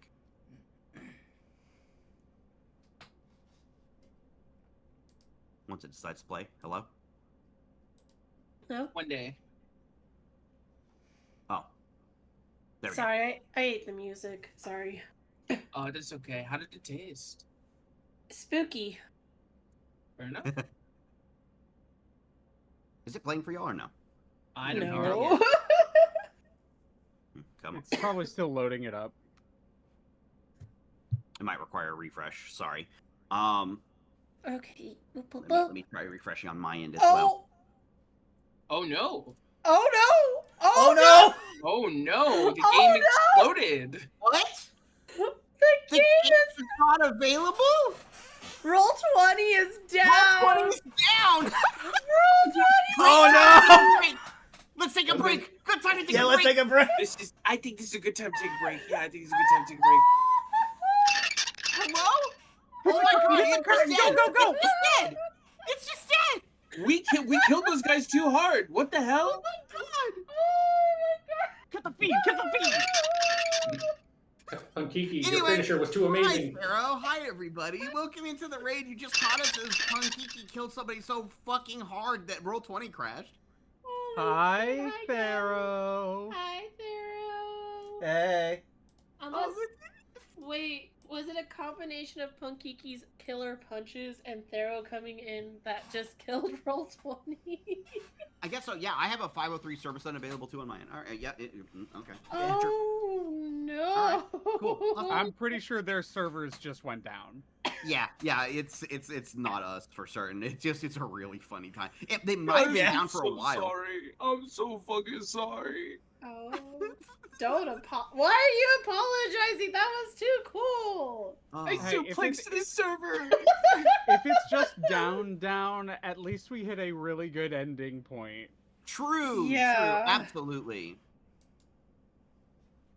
But anyway, it's a good chance to stretch your legs and drink some water. No, These no, were no, no. leaders. No, we don't stretch our legs and drink We water. drink legs. We stretch drink water. legs and stretch water. Yep, Oh, you right, were okay. so right, Tweets. I'll go drink some legs. I'll be right back. Yummers. You gotta blender them. Make sure you get all the bone chunks. Yep. Oh, I like it with pulp.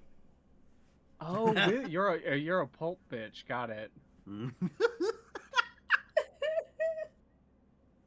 I don't believe it. That's Pulp Fiction.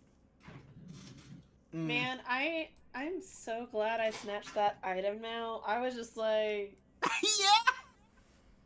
Damn, I wanted to make another pun, but I don't think that joke has legs. oh wait, I was supposed to snatch the key from him first. Oops. I'm sure it's fine. I'm sure it's fine. Yeah, though, good idea taking that because someone did call it in stream that it's described as like Mario's Smash, like Final Smash in Smash Brothers, and how it works. Well, it's in good hands with someone that's totally not an arsonist. Totally. Smiles. Quick, Dreary, sign this paper. Oh, okay. I like sending it. Here, have my autograph. Thank you, perfect. Yeah, it's still down. Roll 20, please. Oh, roll Roll 20 just- just like Died. God, we really did kill it. Like, it's not even loading for like half a second. It's just 503 service unavailable. Dang. that'd be God, something happened with Cloudflare, I guess. I think Cloudflare's the host, if I recall. Would that mean Discord would shit the bed? Discord seems fine for now. They might be hosted on different servers. Yeah, most likely, but holy crap. But thank you so much, everybody, for coming in and hanging out and watching the game. Yeah. Thank you all. Thanks for the raid.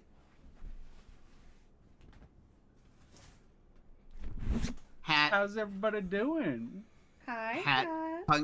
Punkiki, like, suplex that guy so hard it killed Roll 20. Yeah.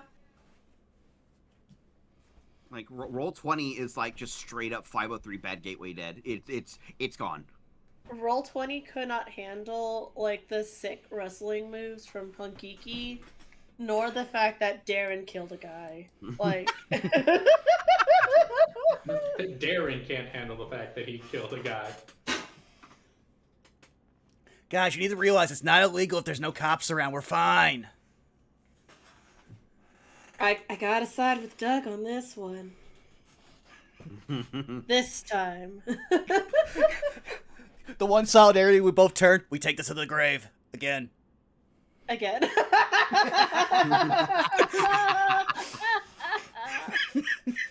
Oh, I see it for sure. Oh, don't worry. It's not bad being a boo. Yeah, we were gonna have Bukiki. Yeah, Smooth Addy. Well, as long as I get to be with you. Real Addy.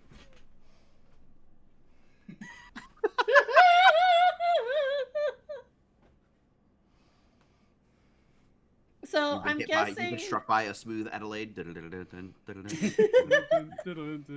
I like to So- imagine in her head she has these like scenes where she's like really cool and suave and everything, but in actuality it's just burying the face in the Oh my ears. god, you've unearthed two memories in my head, like of various Saturday ABC morning cartoons, and both of them like are like one is Pepper Ann and the other is Angela Anaconda. Immediately. Yeah, Oh. absolutely, yeah. I am not her Pepper Ann age. Why would you cause me psychic damage? Because I'm old. We're all old.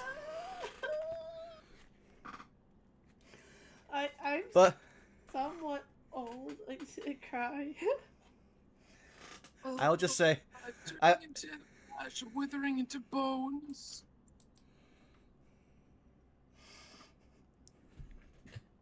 Sorry, continue Though- on. I was just saying because I'm old. I was just gonna say I take solace in the fact that Angela Anaconda can't become lost media because it's still tied to the Digimon movie. Oh, I have a fun like good bit of news. Oh? A little bit like various fundraising sites and stuff are starting to turn around on policies regarding adult content. Kickstarter just put out an announcement on reverting all changes as of the past like 8 months. Yippee! Oh, fuck yes. Let's go. I'm just trying to look up news and like good things to talk about and stuff like that while we wait on Bad Gateway. Yeah, this is insane. Holy, I've literally never seen this happen. So I have is had this this happen like, once before. It was like 8 years ago. So is this like university rules where like if it doesn't come in within 15 minutes, we're free to leave class? Yeah, I don't want to hold people up here too much. We'll hold out until the top of the hour if it's not I was fixed. gonna say hit the 2-hour mark and then we'll or top of the hour and yeah. Yeah, if it's not, I don't want to hold people here and crossing fingers. It's not the worst case. Like we cut off at the end of the fight. Like I think tweets you had mentioned you might not be able to be here next week, and then Yeah, I won't be able to play next week because my folks are out of town, and I have to watch Winston, my Oh, pup Winston. nephew, good old Winston. However, Winston is still not used to my house, personally. Yeah. So I will be staying at my parents' house. Pretty much once I get off work. For little Winston. So I won't be at my setup, and I got nothing set up at my parents' place, so I won't be able to play. For Grav, I know this. So we didn't have a problem until like the music wasn't playing and we hit refresh and then we got it. Like, so it seems like base games, as long as you're maintaining the connection, is fine. Is all I can guess. This It's does probably seem odd. an issue letting people connect to the servers right now and not Yep. letting people be connected to the servers. So anybody who's already playing is good, but anyone who tries to like pass that gateway gets the error. Yeah, because I imagine you preload all of the like coding for Roll20 into your browser when you like load it up. So as long as you don't try to reload it, it will, as far as it will probably work, or it'll probably continue to operate functionally. But you probably can't connect to shit. Yeah, that would be my guess. Yeah, none of us are able to. I can't even connect to like Roll20 proper. It's not even a particular, specifically my session. It's trying to reload Roll20.net is giving this. Yeah, so like if and you I'm refresh... sure they're getting a. Go ahead, sweet. Sorry. Oh, yeah. Since we all refreshed because we couldn't hear the music, we just were out. Yeah. I did notice like when none of the new music was cutting on, I was like, huh. It wasn't fetching new music. I was like, weird. And that's why, because it couldn't process new requests.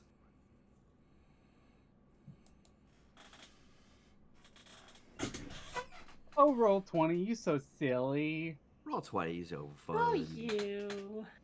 Also, don't like bug them. Don't like at Roll20 or go to. I'm sure they're getting a ton of it. Like we cannot be the only ones. I'm sure they're getting inundated with reports.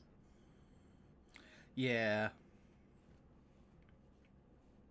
I love Roll20, Pharaoh. You know this. I will die on the Roll20 hill. I will defend this website. I've been using it for.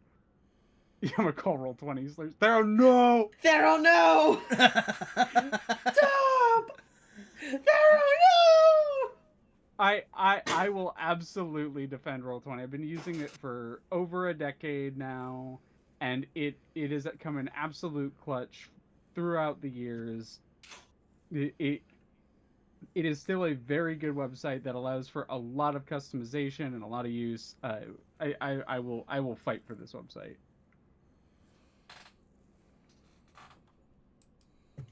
Oh wait. Oh, just thinking about it now. Yeah. Yep, we're getting the load thing. Oh. Got a title for the tab.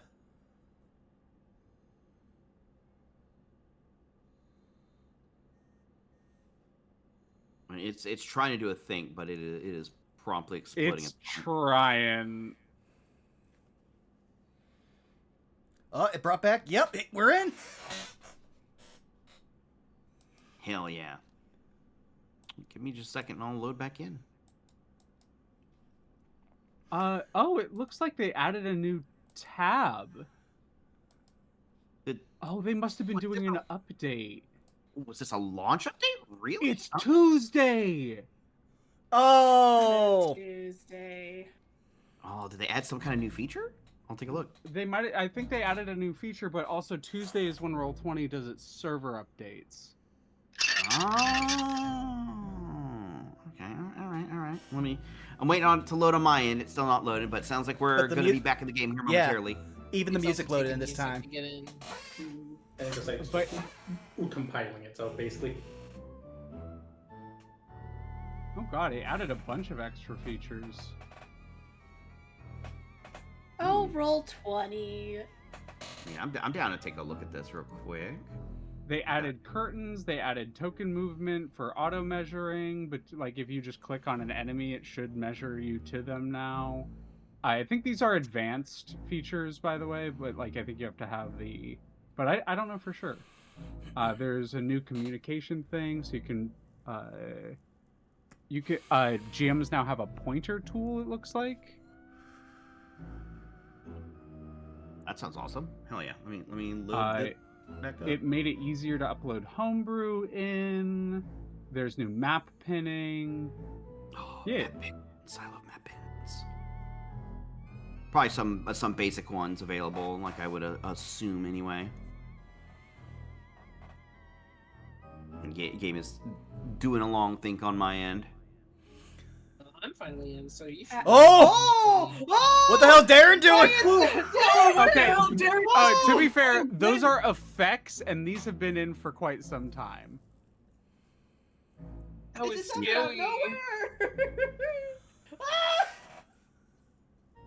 It's at the bottom of the little sidebar, the FX Oh. thing, and then you can change the different types. I can shoot holy blasts at you and then watch it explode. They're very fun. They're fun to mess with. Let's see. You said there's new No, that was just Darren realizing he has bloodlust. Really? So, okay. I see a new thing on my right click. If you assign players as part of a party, you can right click place party instead of dragging everyone around and copy pasting now. That fucking rocks! Let's go! Yeah, I see place party is now a damn thing. That's awesome. Alright, we'll futz around just for 1 minute more real quick and then we'll get back to it. Yeah, though I will say this. I think this might be the second time I title a D&D stream. For us, it was a Tuesday. Incredible. You should have Yeah. told me about this, like, FX thing. Oh Yeah. my Why, it's God. fun!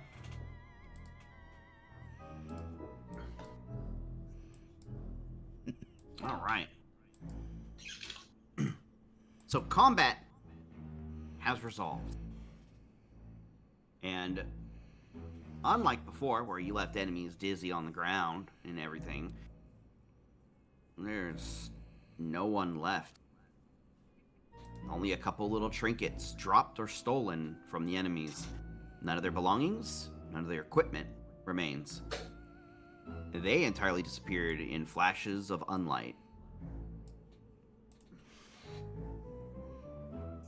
So, anyone find a key? I never why imagined did the they- first. I never imagined the first time I did murder that it would be on a nerd, but like here we are, I guess. Was that murder? Why did they explode? Does anyone know why they explode? Is that like a normal thing here? That's never happened before. It's definitely not normal. I was gonna say, that ain't normal, dear.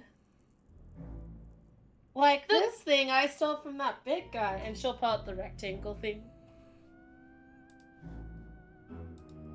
No, Ooh, that's Darren will pick shiny. up the liquid that got dropped by Z. You pick it up and it is very like thick, viscous liquid. There is it had the container of it smells a little sweet. It is a container of this. Ooh. Oh yes, gradual syrup.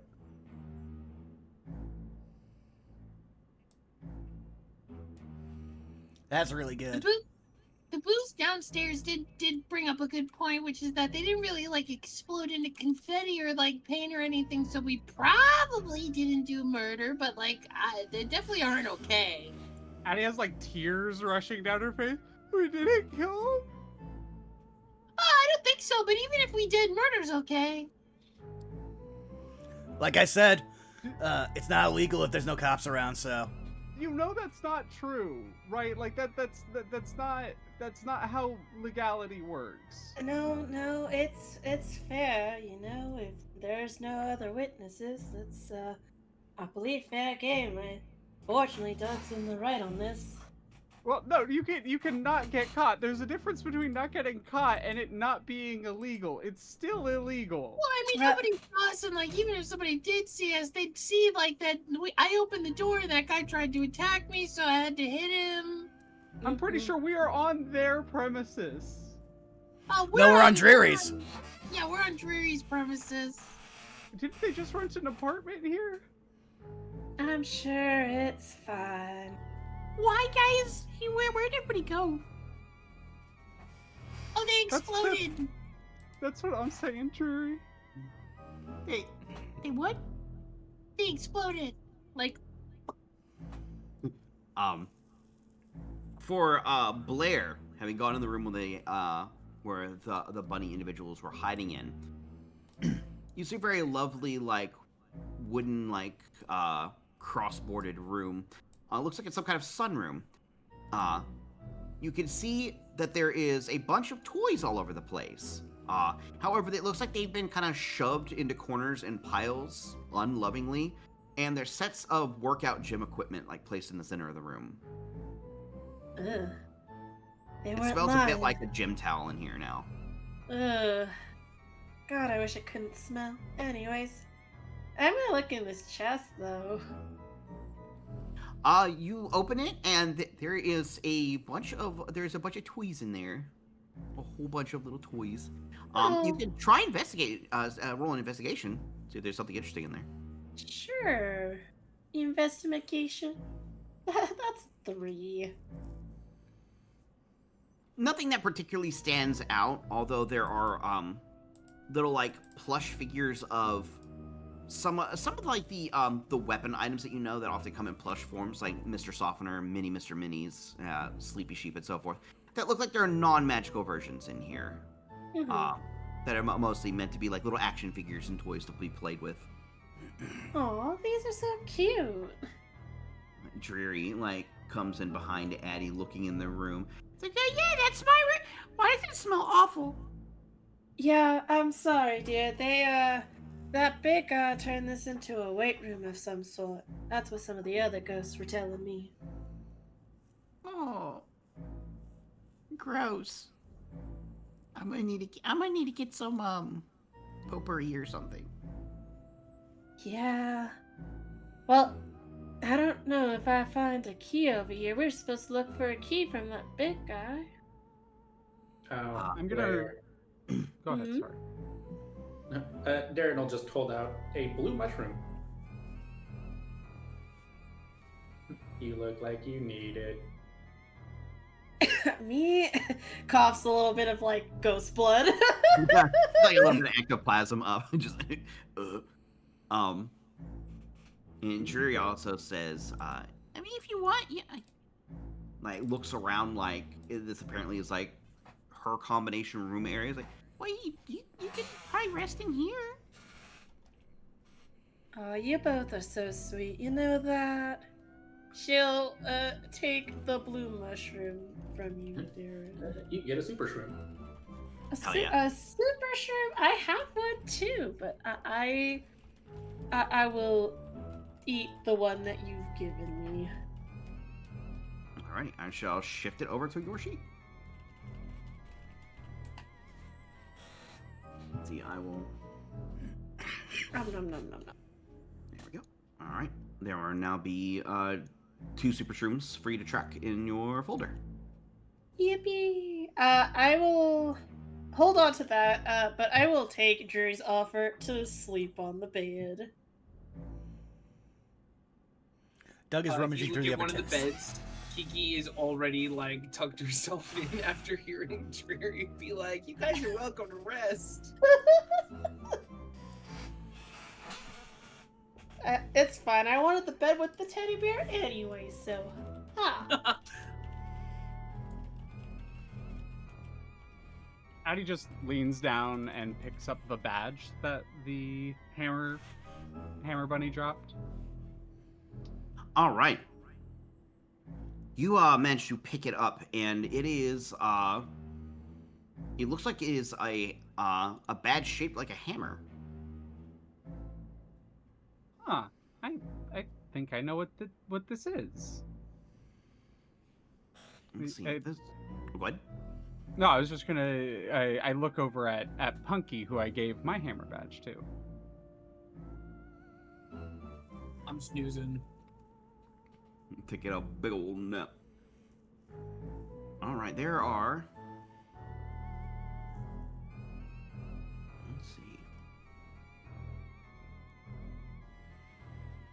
So there is. I want you to roll me a d4, Eddie. You got it.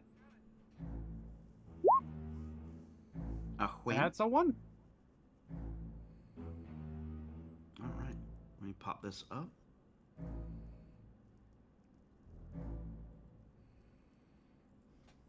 All right. It looks like a pretty spiky hammer. But this is what it looks like. Most people that know anything about badges know this one.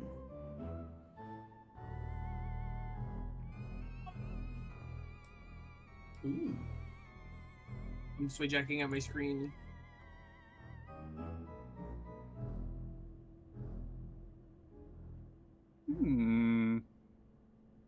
All right. It is a novice badge, but one well known for applying liberal amounts of damage to a target.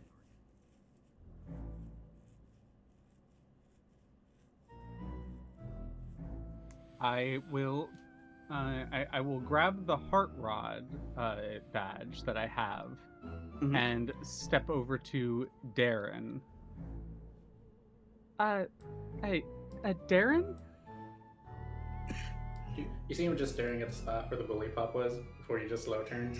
Oh, yeah. I put my hand on your shoulder, and I think the two of us just stare at the spot for a while, just You have a bonding despondently. moment. Yep. And I'm going to reach out, and I'm going to hand you my heart rod. I don't know if you can use this, but you know magic a lot better than I do. I swing a hammer. Oh, yeah, sure. I can use this. And I will hand you my Heart Rod V1 badge, and I will pin the Power Smash V1 to my Taniki suit, or Kitsune suit. Sounds good. I shall adjust the heart rod over to Darren, and I will get you a copy of Power Smash post session. Hackers yackers. But yeah, as everyone else seems to be getting tucked in, Darren will just go over to Dreary. So Dreary, you didn't see those guys here before, right? No, I don't know who those were at all. Wasn't it someone else who forced you out? Yeah, it was the big guy with the punchy gloves. That was really mean. So then I wonder where he is right now. She's gonna do a think real quick. I'm gonna roll something.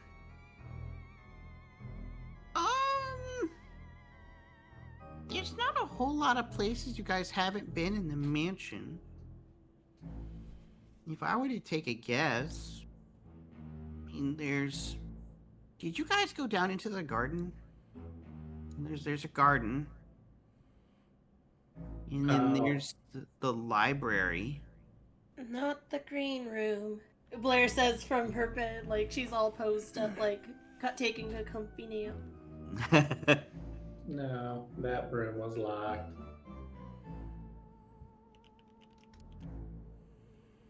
Yeah, there's a library, and then there's the upper study. The upper study. I checked the upper study. That's where all the other ghosts are right now. When they heard your predicament, they were totally willing to help us out. They said the big bunny guy had a key, though, to the library, but, I don't know if I see a key anywhere. The Dreary just, like, begins to, like, look around a little bit. Maybe they hid it somewhere? Possible. I don't know where all they've been. I didn't see. Were they all just in here hanging around the table, or? Not too sure. They were all talking hush hush, though, so it could be anywhere in this room for all I know.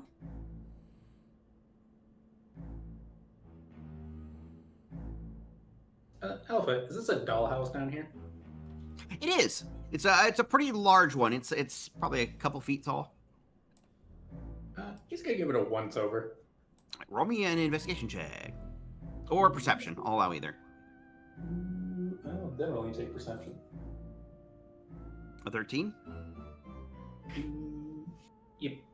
You begin to look around inside. There's a bunch of little figures. A lot of them resemble Twilighters. And then there's maybe like some toads. Maybe a Yoshi in there. Don't quite look all the same make, but it looks like somebody just set up like a little like fancy looking house.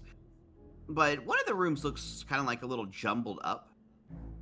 And you realize a lot of the stuff got knocked over because of a sudden addition of an item into the dollhouse that doesn't look like it belongs there. He'll reach in and pull it out. It is a key. You just hear Darren call from the toy room. Found it. And now it kind of like dawns on you, when you all bum rushed into the room, a lot of those bunny guys came rushing out of the toy room.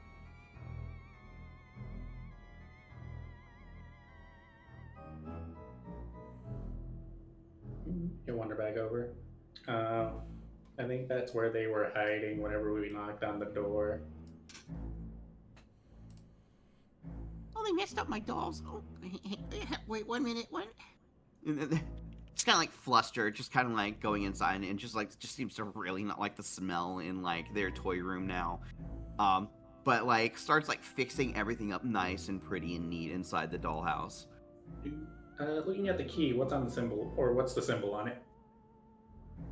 The symbol on it this time kind of looks like it looks like a scroll with like a quill resting on it. Like it's one solid item. But it kind of looks like it's like a circular dais with like a scroll and a quill on it. Oh, I think this is for the library or the study.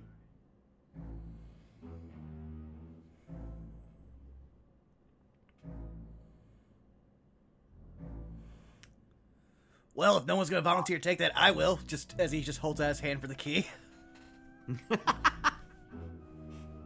Oh, are we gonna go check it out now? That would be good, yes. Hold up, I'm a-coming then. Can't even rest around here. I don't know if it'll work on you, because you're a ghost, but, and I kind of reach into reach into the hammer space that is the Kitsune suit, and I pull out a bandage, and I just, like, stick it on you, and it falls through you, but the gesture causes you to heal. Where's my bandages? Maybe ghost bandages are left behind. Mm-hmm. Five bandages you. Alright. And then I will eat that mushroom as well at this point. Alright. Take me back full health. You got it. I will remove one of them from your inventory. Nom nom nom nom nom nom. Also, Does can I have anyone- that rectangle thingamabob Mario's final smash added as well? You got it. Items. That'll be that'll be the weapon, Fire Burst. Which is a weapon in Super Paper Mario, I just redid it a little bit.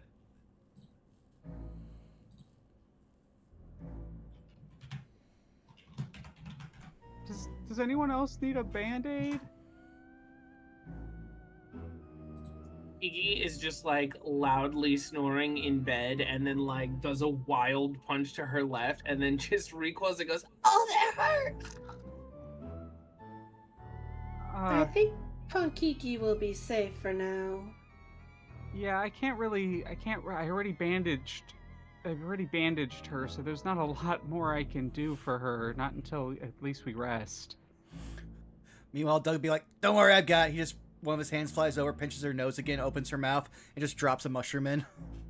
The normal one? Yeah, that's all I've got. You got it. Oh, wait, so no, I mean, I've got the one, but I'm not wasting that on anyone. Yeah, no sweat. All right. You'll also see Darren will reach up to the staff, and you'll see embedded at the top of it was another rod badge that he will pull off and replace the heart rod with.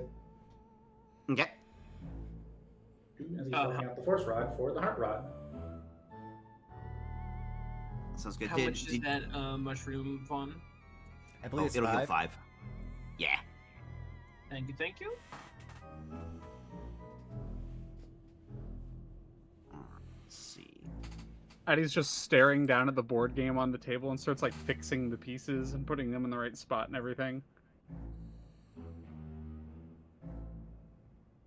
All right, well, shall we go then to the library to see if this key works?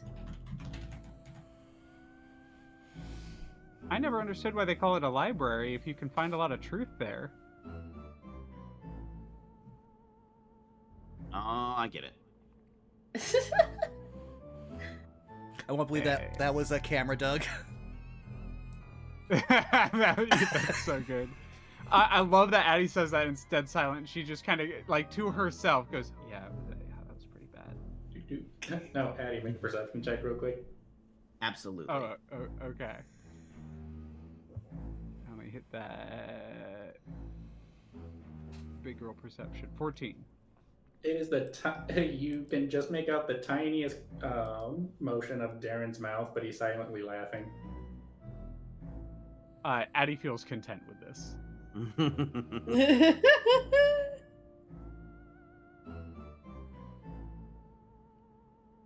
But yeah, also Darren will hand the key over to Doug. All right, Doug will take it and begin leading the way. All right.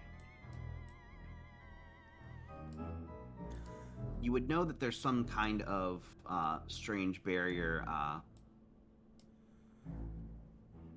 blocking the doors to the south that they will not lock. They will. You can't essentially like reach them even with a key. But there is that door over here. Before we fully head out, Addy would like poke her head back in.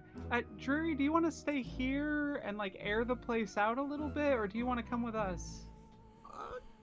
I probably should air it out in case y'all need to come and back and take a nap or something. Like the smell in here's bad. Yeah, it really is. Do you want a hug before we go? Yes.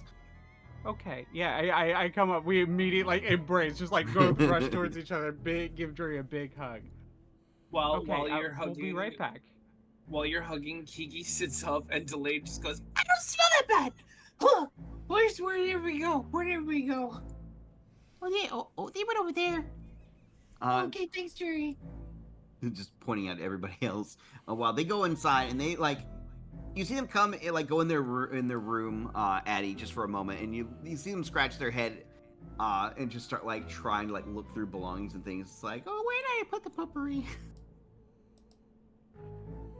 Addy just a small smile to herself before jogging to catch up with the rest of the group. All right. Doug, as you come up to this door in particular right here, there is a similar symbol on the door of some kind of like several scrolls on like some kind of placard for the door. Yeah, this works by haunted house logic. He just puts the key in the door. Resident Evil ass door. That I was trying to think of a parody for that, but I couldn't. It's like, oh yeah, this manor totally has this door that has a carved horrific chimera on it. Sure. What did that cost you for insurance? But the key works perfectly on it, and it clicks open. You're able to open and move in at your leisure. Addy cannot He's help not giving me the herself. symbol. She opens and closes this door really quickly. Just. I'm not sure why it doesn't give you the sim. Oh, it's right. Okay, there we go. Yeah. Reorganize. Well, first one in anything immediately. there? No, nothing at all. Immediately running for the coins.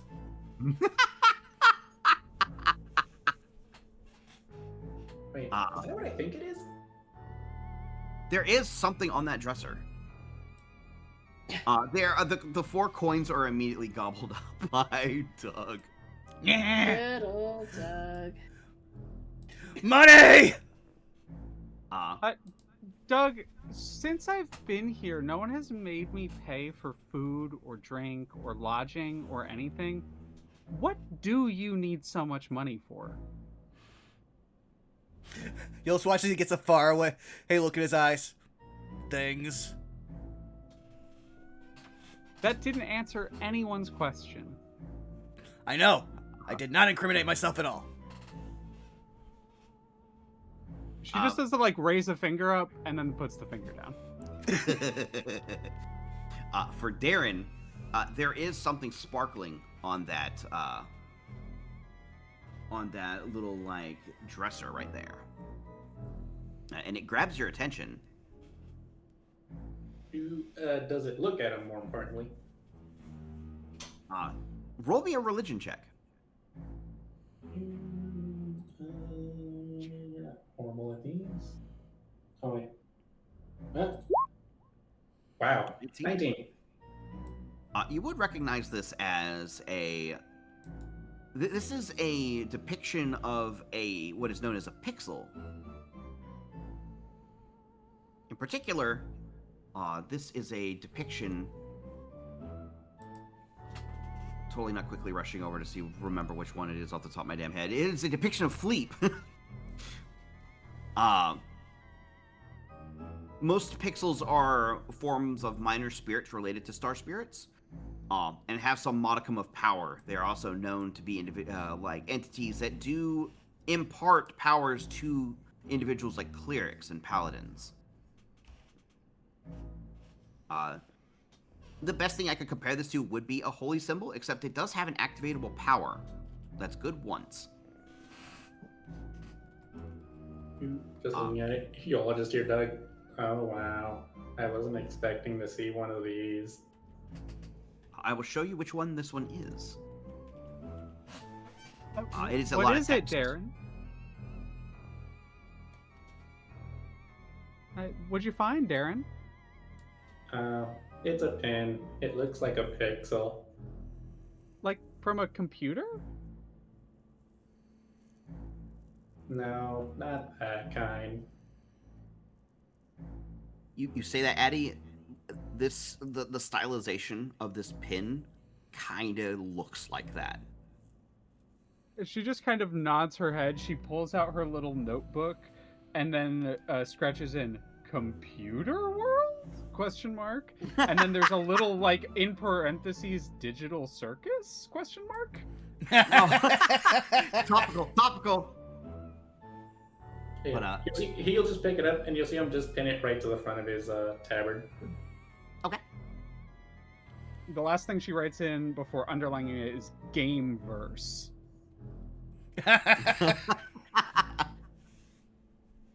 Like some kind of game-overse. But she does that while reclining in this. Addy found comfy chair. Addy in comfy chair. I imagine a baguette is immediately out. Just. All right, I will make sure to add that to your inventory later, Darren, as you acquire it. It'll activate when you desire it for its one-time use. It is otherwise a very beautiful pin, even after its power subsided.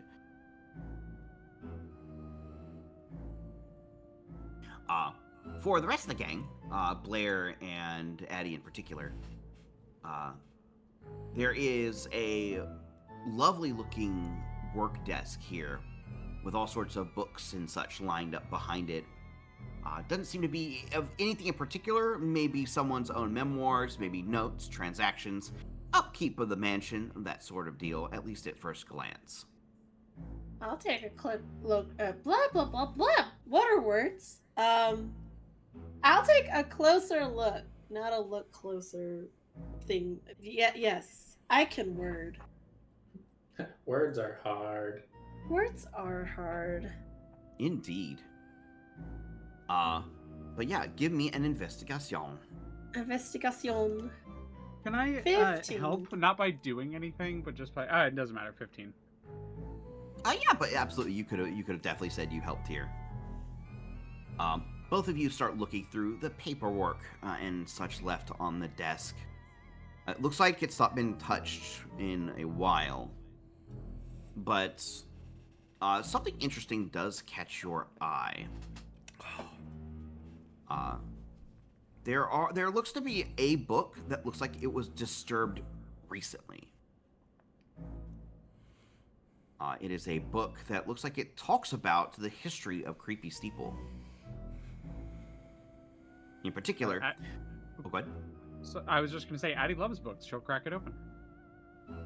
This one talks about like its original purpose of being a chapel dedicated to star spirits and the like, and over time fell derelict in the region, and eventually it became.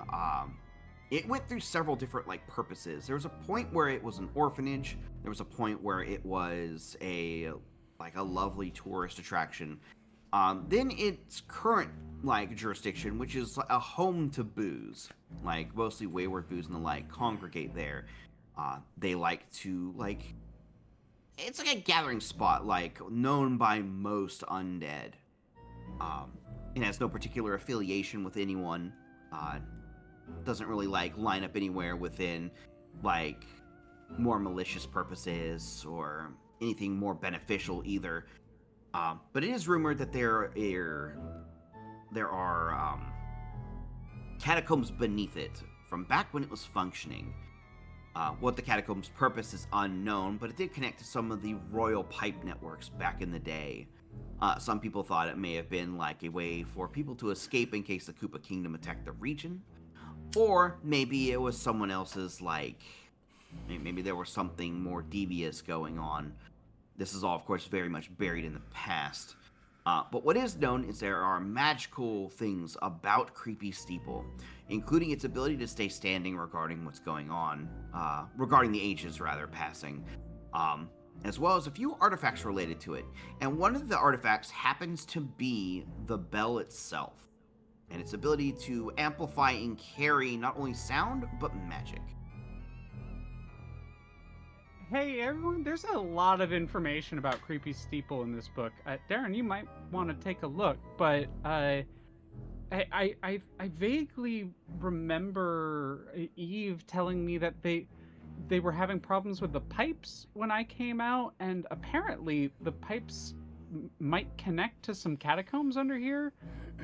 Furthermore, there's also the bell in the steeple tower. It's actually an artifact of some kind. It amplifies magic. I don't know what most of this means, so I'm hoping maybe you can help me. But what I do understand is that this place used to be a church for star spirits. And Darren, I know I've seen you pray on occasion. Maybe you'll know something about that.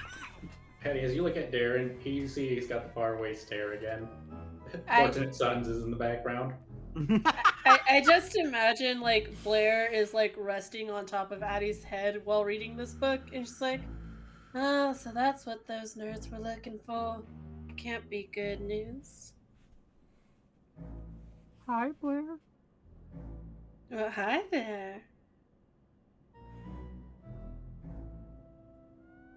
In Oh, Blair's, silent. in Blair's particular case, this isn't anything particularly new that you weren't aware of. Well, maybe the info about the bell itself may have been known. You knew that the bell had some kind of special ability because its ringing can be heard like all the way in Twilight Town when it starts ringing loud, which is definitely farther than a bell should be audible. Most of this other information you knew of, at least offhandedly, such as its history as like a chapel, then is an orphanage because Boo's like spreading the rumors of like, oh, dead children, ooh, even though it's not really true. It was just a normal orphanage. The catacombs underneath are also very well known, especially by Boo's. There's a lot of parties and stuff that go on down there. They go crazy, man. Like the few times Blair goes there, You know the ghost weed is strong at those parties. Do any of your friends, maybe they might know something about it that would help us? Darren finally shakes out of it. Oh, yeah. The pipe used to be able to go to creepy steeple. Yeah, that's common knowledge, though. If I recall, there was a really killer party down in the catacombs, I think like a couple months ago. Oh, did you go Man. with your... Oh, what's your group called again, Blair? We're still thinking of a name. No, you said a name. It was like gang, right? Like you're just like the gang? No, we're still workshopping a name, but I appreciate. Oh, I thought it your was like a input. pun because like you're ghosts, so like GH. So I thought it was gang, but spelled GHANG. I'll think about that. But Oh, I just mistook it. She raises her hands up. Blair will pat you on the head, like soft, like there. But that you knew that the sound carried far with the bell. You didn't know that it had the power to amplify magic.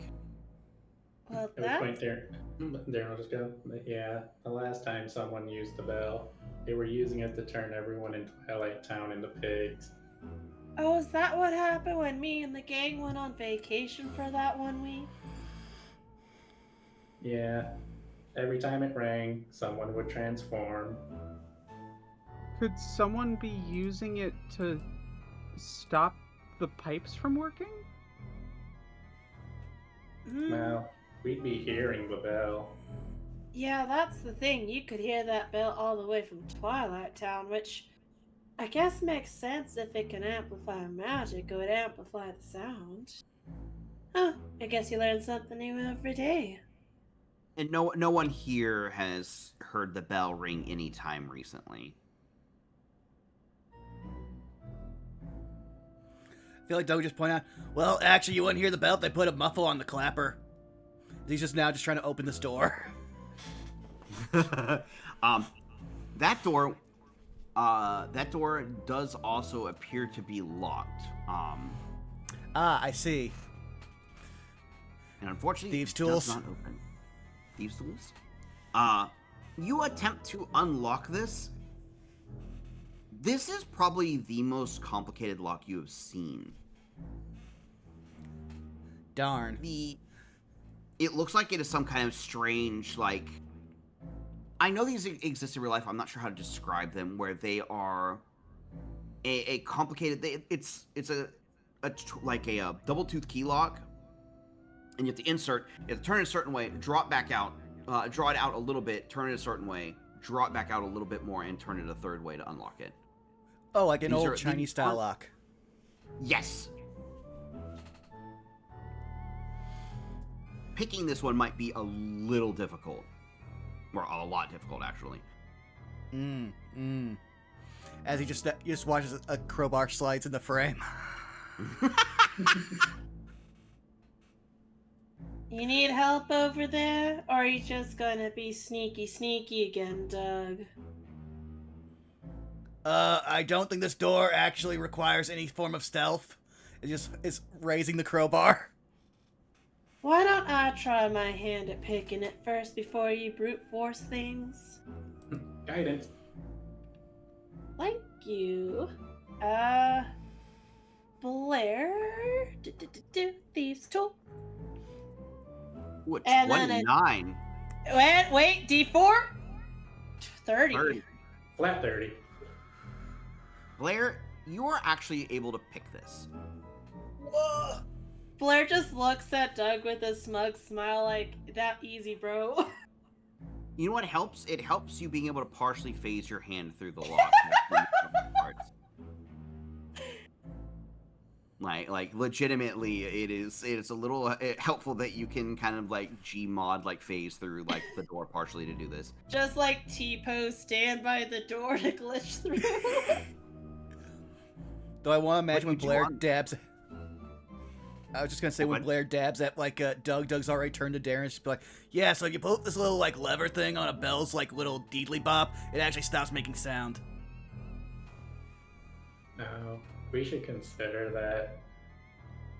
The door. Oh, hey, the door's unlocks, open. You're and welcome.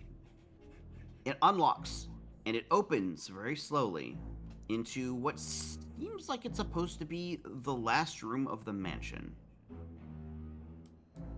Because you've been everywhere else. But when you go inside this large library, there's no one here.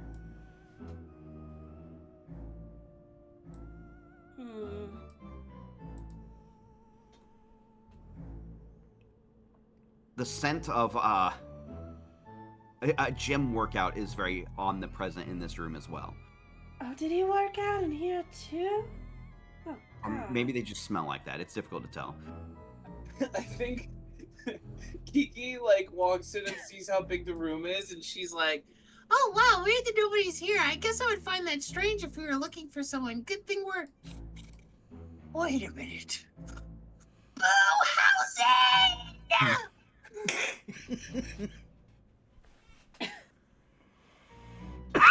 Wait, is that the guy you're looking for? Yes. And you recognize his smell? Yeah, he smells horrible. I don't know if I should be impressed or horrified that you know that. You know I'm like a wrestler, right? Like people get sweaty often around me, so like if they smell bad, they smell like really bad really often. Oh, I thought people got sweaty for you because you're hot or something. Shrugs. she just kind of looks at you, and like you get even her as there's like a blush on her cheek for a second. And she's like, What? Yeah, like temperature-wise, right? Yeah, I get really warm because I'm working out too. Addy's just staring at this interaction like jaw agape. Well, I was thinking because you're living, but I mean, that works too. Anyways, what's at this table? There are. Roll me an investigation check. Investigation 17. I'm impressed, Blair. We're doing okay tonight. Currently, there are sets of.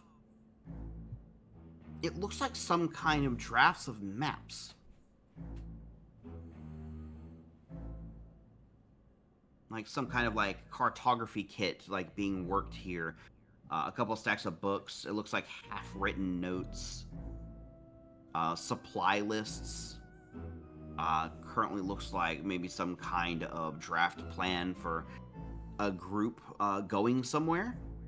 At first glance, at least. Upon closer look, though? Roll me a history check.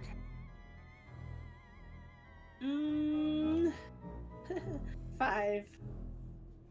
You've seen the cartography on this map. It's definitely depicting the interior of somewhere, and it looks vaguely familiar to you. You can't quite recall it off the top of your head, though.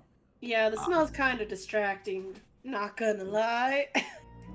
And the weird thing is, you would know that it's weird that this room is empty. And you've been almost everywhere in this mansion. That technically, if like Brewhausen is technically the boss in charge of the mansion, they can't exert influence over the mansion, keeping booze from phasing through walls and stuff if they aren't at the mansion. This is a little strange, y'all. And if I recall, the ghosts in the other room had mentioned there was items in here. Yeah, but you don't see anything that stands out, weirdly enough. Just more books. Looks like an unusually large couch. You know what? We're just about the last one for this. Darren is going to count. Detect magic? Yep. There is some kind of illusion magic blanketing this entire room.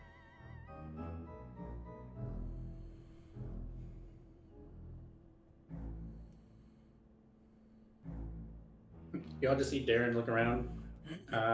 This room isn't what it looks like. It doesn't. So I can see the magic, right? You can see the magic. It coats everything. Like, you get the sense that this is the room's, like, general shape. The objects here definitely feel real. Like, if you would have cast this and there was an illusion and it was a fake object, you would have immediately passed the, like, tell if it's an illusion or not. But there's something else here. Or maybe like a somewhere else here. It's hard to say.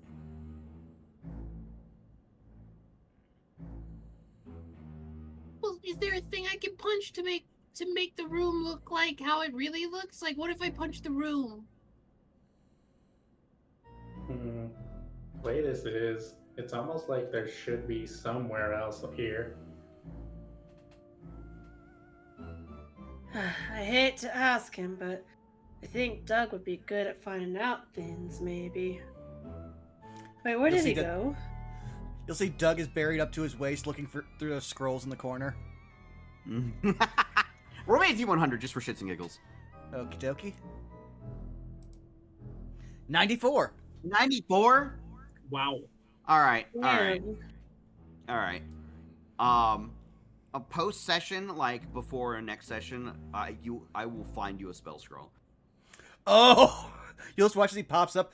I was like, giving you like a 10% chance you were gonna find something.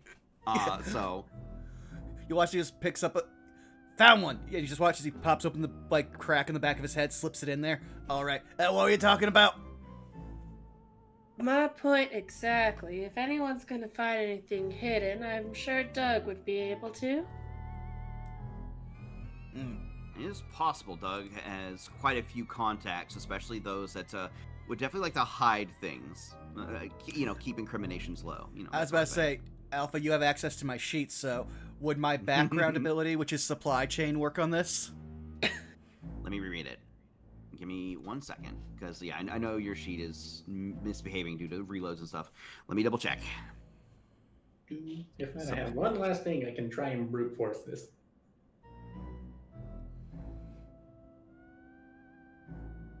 I would say yes. In your particular case, Doug, like I can give this to you, especially being of the undead variety and probably having quite a few of undead contacts. You may not have been privy to like the inner workings of like boo organizations and the like, but you do know a couple tricks of their trade, and one of them is that they can almost like phase an entire area kind of like over a half step into like the ethereal plane. Kind of like to exert influence and hide things. It would not be outside the realm of possibility, especially in a dark mansion, to be able to do this. Thinking on that, I'll just like nudge Darren's shoulder. Hey, Darren, you got that ability that lets you see ghosts?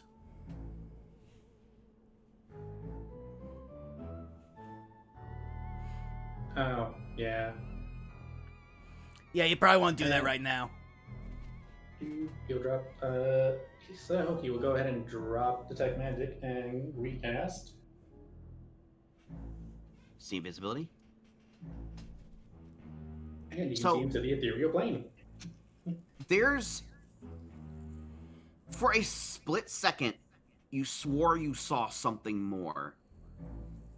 But it's almost like something is blocking the ability to see it from working. I will tell you, you know something is here now. It's almost like, how can I describe how this kind of looked? You know, like when you play Lethal Company, you do the ping, and it does that slight ring light up for just a moment, and then it's gone. It's kind of like that. Let me just read something before I commit to the last one here. You think having this running is still going to be helpful, but at the moment, you Well, think he's not dropping it, but he is going to do something else. All right. I got one more thing, as he's gonna cast. Dispel magic? Alright. I need to roll something on my end real quick as you try to cast it within the space.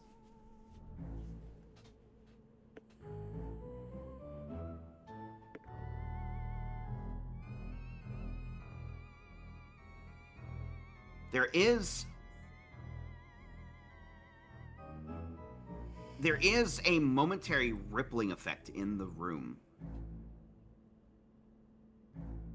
And right before you think you're going to punch through it, something stops it.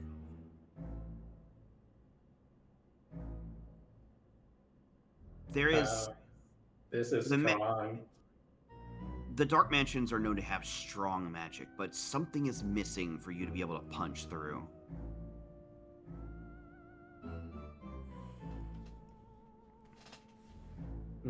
I think we need to find something. Should we maybe, like, ask Dreary? I don't think Dreary can help us. I think the only thing we gotta do is take care of that big boss, finally. But you're certain that there's something afoot in this particular room now. Looking back at the table, is there anything else on it other than the maps? There are some old, written, supply notes. There are, besides the maps, it looks like there may be, maybe a couple odds and ends. There's some body spray, if you really want some deodorant. It looks like it's been unused. Some gym towels. Then there's a couple,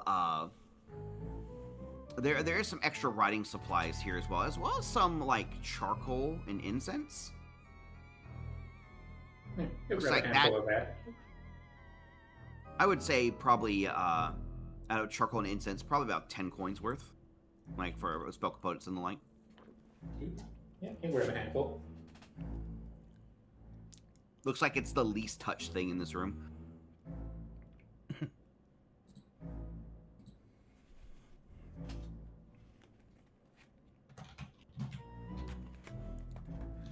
I would say Doug's Also, next I walking around haven't the room. moved in. Sorry, go ahead. I was gonna say Doug's moving around the room, just tapping things with a crowbar, seeing if anything's hollow. Unfortunately, not so far. The room, so far, this particular room seems to be very solid. And what were you saying, Addy? I was just going to say that Addy fell asleep in the chair. That's all. It is one of those big executive leather chairs. It's comfy. Addy C comfy chair. Addy in comfy chair.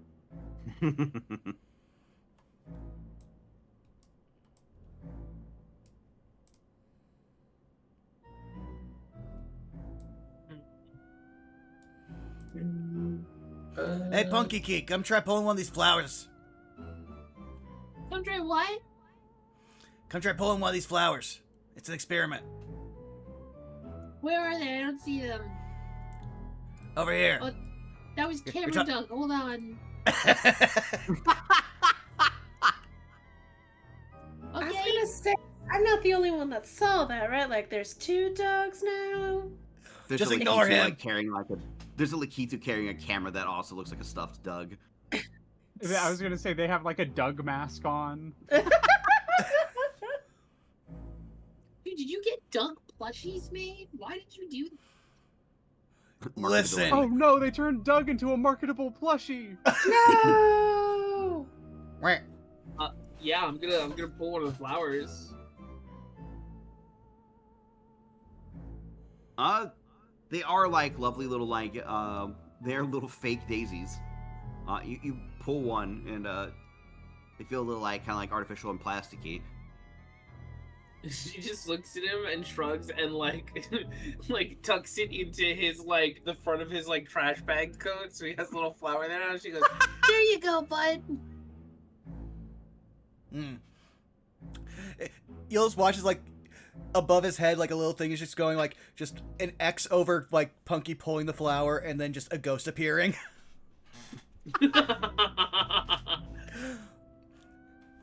Atta girl, Patsy, as he just walks over here and starts looking through the bookshelf.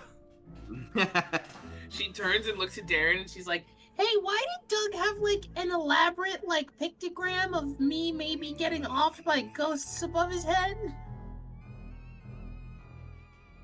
Oh, I don't know. But does this thing look weird to you? This, yeah, I don't know. It looks spinny and round. This object looks to be way out of place in this room. You can make a intelligence check to try and figure out what it is, but it looks like some kind of like 3D like measurement device that has several different flat surfaces within. That moving it around like seems to adjust their position.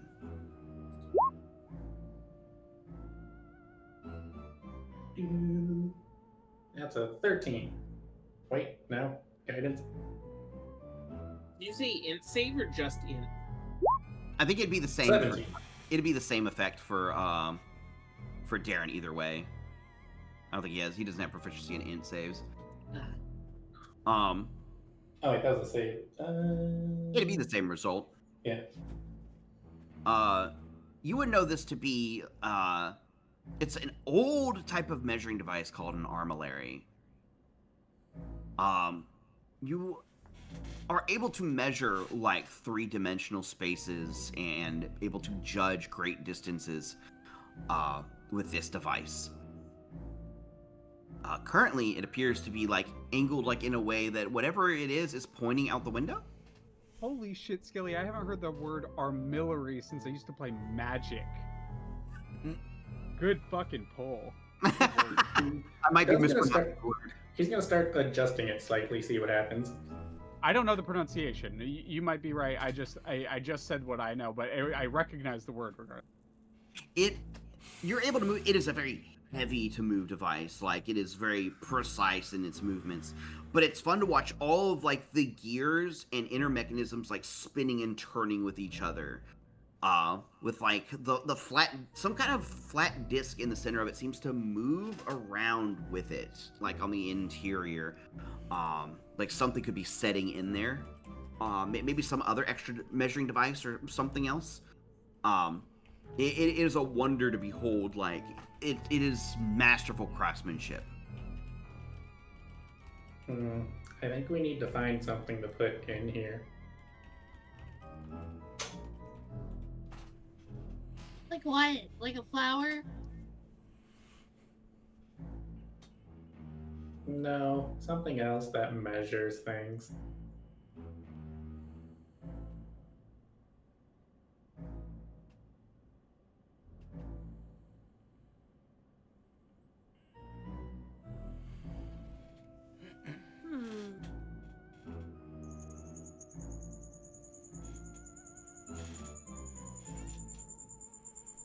Let's see. There is. I think something's trying to contact us from outside the window.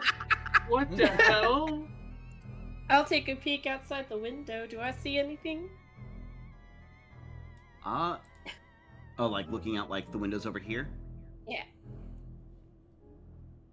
As you look out the window,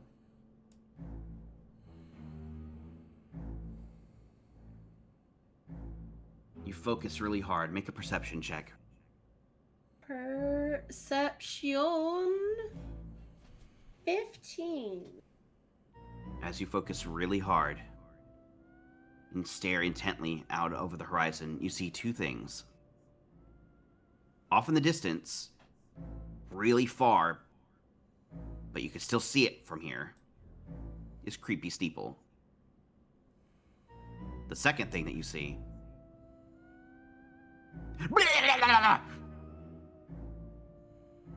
You still gotta work on your form, dear. It's not that good still. Ah, man!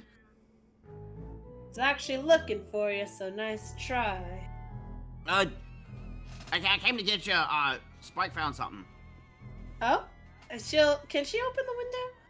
Yeah, that you can slide them up. Okay, she slide it up. He'll hold out a key. You found this in the bushes. That's our Spike. Tell him I said thanks, alright? She'll give a little wink.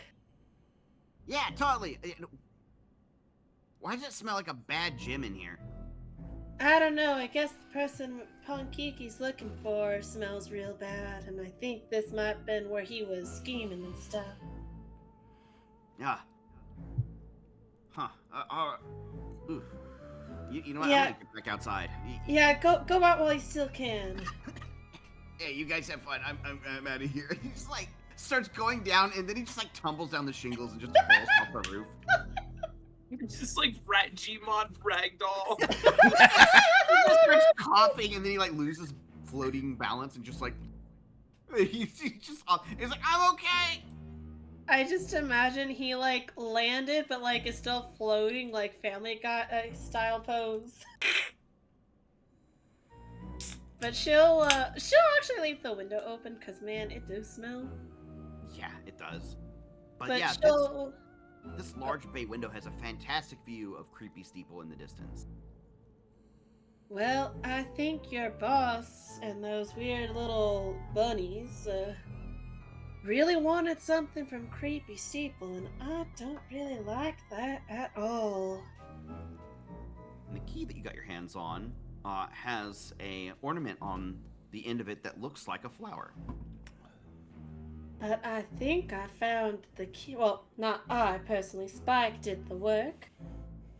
So I guess I should say Spike found the key that we're looking for to get into that green room of some sorts.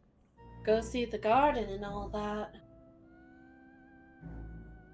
No, I think we need to find something, and we haven't been there yet. Looks like that's our last stop before we come back here then. Though, I think we might be rustling and rumbling when we get down there, so if anybody needs to take a break, I think now would be the time.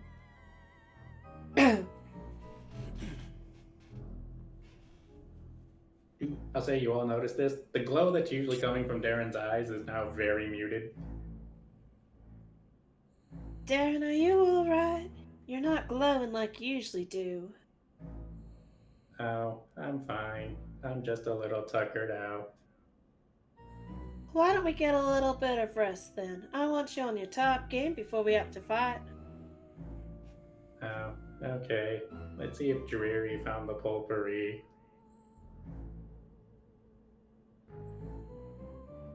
Oh, where's Addy? I can't see her with all this fog in the way. You just hear like the honk shooingest in the other room.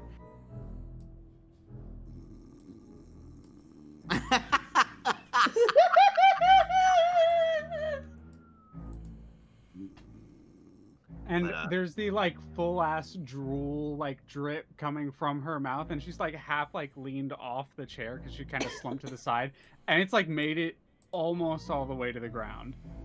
I just want to say Doug immediately grabs Punkiki by the collar and is like, no, we might need you. We can't have you getting caught again. Just pulls her back. So Yeah, that was scary. I'll see if I can try to carry Addy then. yeah, What's absolutely. the worst that can happen? Strength, right? Just a straight up Yup. strength. Darren will help. Athletics. Can I use my athletics? Okay, phew. Yeah. Can I use my free like session reroll? Absolutely, you sure can. Carrie, Addy, you're so sweet. Yes. There we go. I want to carry Addy. Hell yeah. In which case, Your- I Okay. roll something really quickly. This is just for me. It's a very light. She full nuzzles in and like wraps her arms around you, and I think Kiki, you might have like some flashbacks for a moment, like It like recoils. yeah, like but you don't know why, but for some reason with Blair, it's extremely gentle, and she kind of nuzzles into Blair while still asleep. I think Kiki literally reaches out and is about to be like, Blair, What the hell? What the hell? What? This is. Something the matter, Punkiki? No, it's fine. It's fine. It's fine. No, it's okay. Everything's fine. I'm fine. I'm cool. What, you want me to carry you too? Is that what it is? Listen, I would be the one doing the carrying in that situation, alright? I have the muscles, and then she like flexes and points at her arm. But with the current time, I will say you guys are able to make it back to Dreary's room. Dreary did find some potpourri or some air wicks or something. It does not smell bad in there anymore. Yippee! You as a party will have to decide whether y'all are just going to take a quick couple-minute breather. Are you going to do a short rest, or are you going to do a long rest? Because things will be going on in the backdrop depending on what you choose. Woohoo. But I will draw today's session here to a close, as you only have the greenhouse left to explore here, and not a whole lot of other places. No telling what's to come, though. Certainly there's going to be a fight eventually. Yippee! Thanks, everyone, for coming out this evening. Especially, I don't think Roll20 can survive us to the end of Jelly. a fight. Yeah. We'll be fine. We'll be fine. Don't worry about it. But yeah, fantastic work as always, gang. Good to be back. I believe since Tweets can't make it next week, we'll be off, but I am going to try and make June 2nd. That is the day before the surgery, but I might be able to wing the session. I'll see how it is the day or two before. Don't feel Well, like you- you have to if you're not Yeah. feeling up for it. Absolutely. Yeah, for no pressure. You should definitely take care of your shit. At the very least, I'm pretty sure we will be back the 9th, and going back to weekly there from there on. Yippee! But I guess it's time to elect somebody around the table to do the thing. Roll dice. Go. Leah goes first. I am Leah. You can find me here Tuesdays, here Sundays, my channel Mondays and Thursdays. For this Friday only, you can find me at Distortion Devil's channel for the final session of Cazador's Guide to the Cosmos.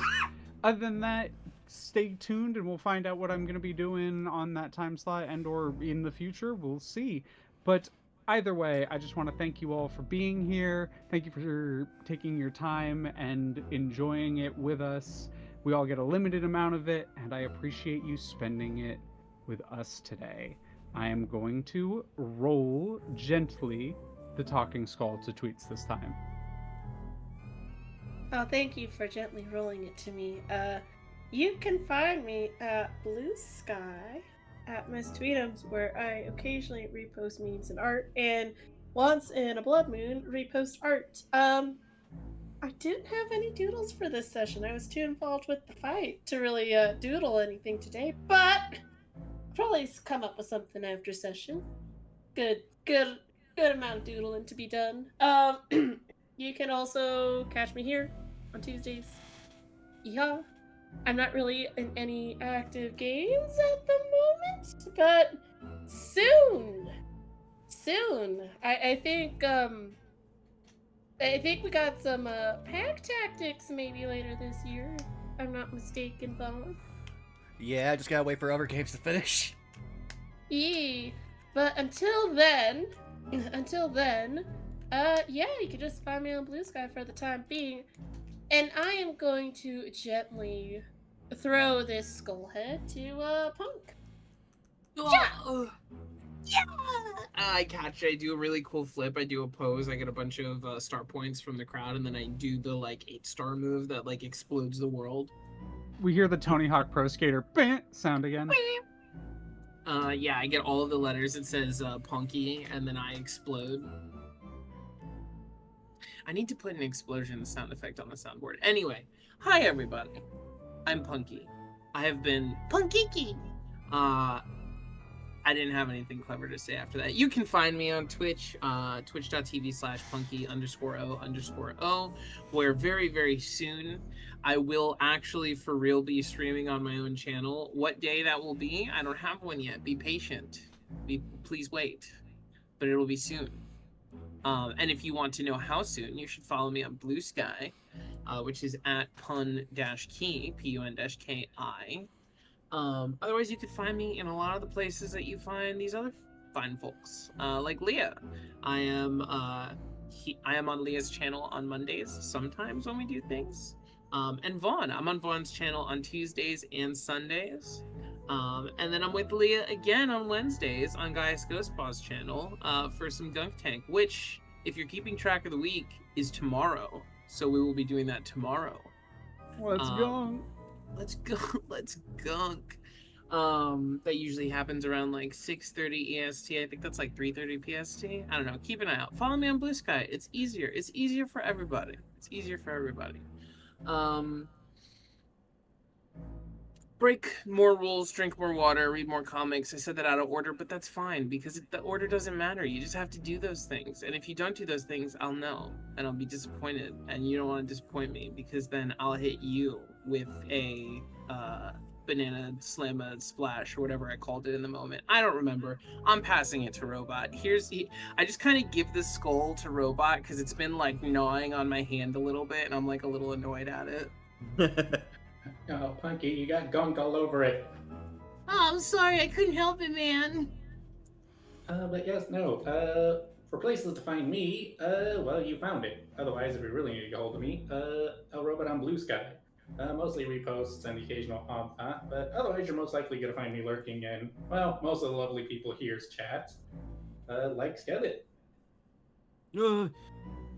Hi everybody, I'm Skelly Alpha. You can find me on Twitch and Blue Sky under the same names. Rest of the week, it's going to be mostly collabs, hanging out with cool people while doing art or playing a video game. I guess that's really it. Like, we have also the Suits game coming up this weekend, which I'm looking forward to. Much angst roleplay has been packed and written down, and it's time to start dispensing it. So I'm going to be looking forward to that. Let's see, what else? I nod sagely. I guess that's really it. Most everything else just continues apace. Next week, I'm already setting up fun art collabs. I'm still going around finding people for it. So look forward to next week's schedule to be posted sometime later in the week. Yeah, that'll do it. I'll pass it over to, I believe, Vaughn's the last person. Well, yes. Hi. Thank you for coming out. Welcome. You've already found me here at twitch.tv/BurnoutVaughn. You can find me on Blue Sky and YouTube at Burnout Vaughn, over on Patreon, Burnout's Bar. Covered most of everything except Saturday. We've got more of the Devil with No Love War Extra with me, Zako, and Saris. Yeah, we're just trying to close an entire, like, corrupt police investigation with the Yakuza in a single hour because one minor assassination tried to happen. You know, easy stuff. But keep an eye out for that, and like we said, Suits. I think there's going to be a lot of drama and/or roleplay this session. Just a little hunch I got, small hunch. But with that out of the way, I see a good friend online, so I think we're going to go right over to him. One Mr. Fringo, fringe type. Fringles. So what should our raid message be? Yeah. Bring. What's a good one? Because I've been talking with him on Paper Mario stuff recently. We got to hit him with a funny.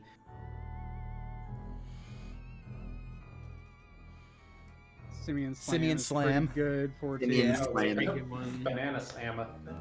Banana Slam is pretty good. Also very good. I like that.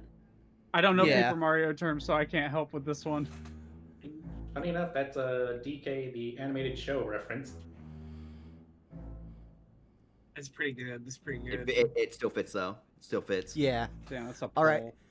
Thank you all for coming out. We will keep you apprised of when our next session is. But thank you for coming out. We love you. Bye-bye. Bye. Goodbye.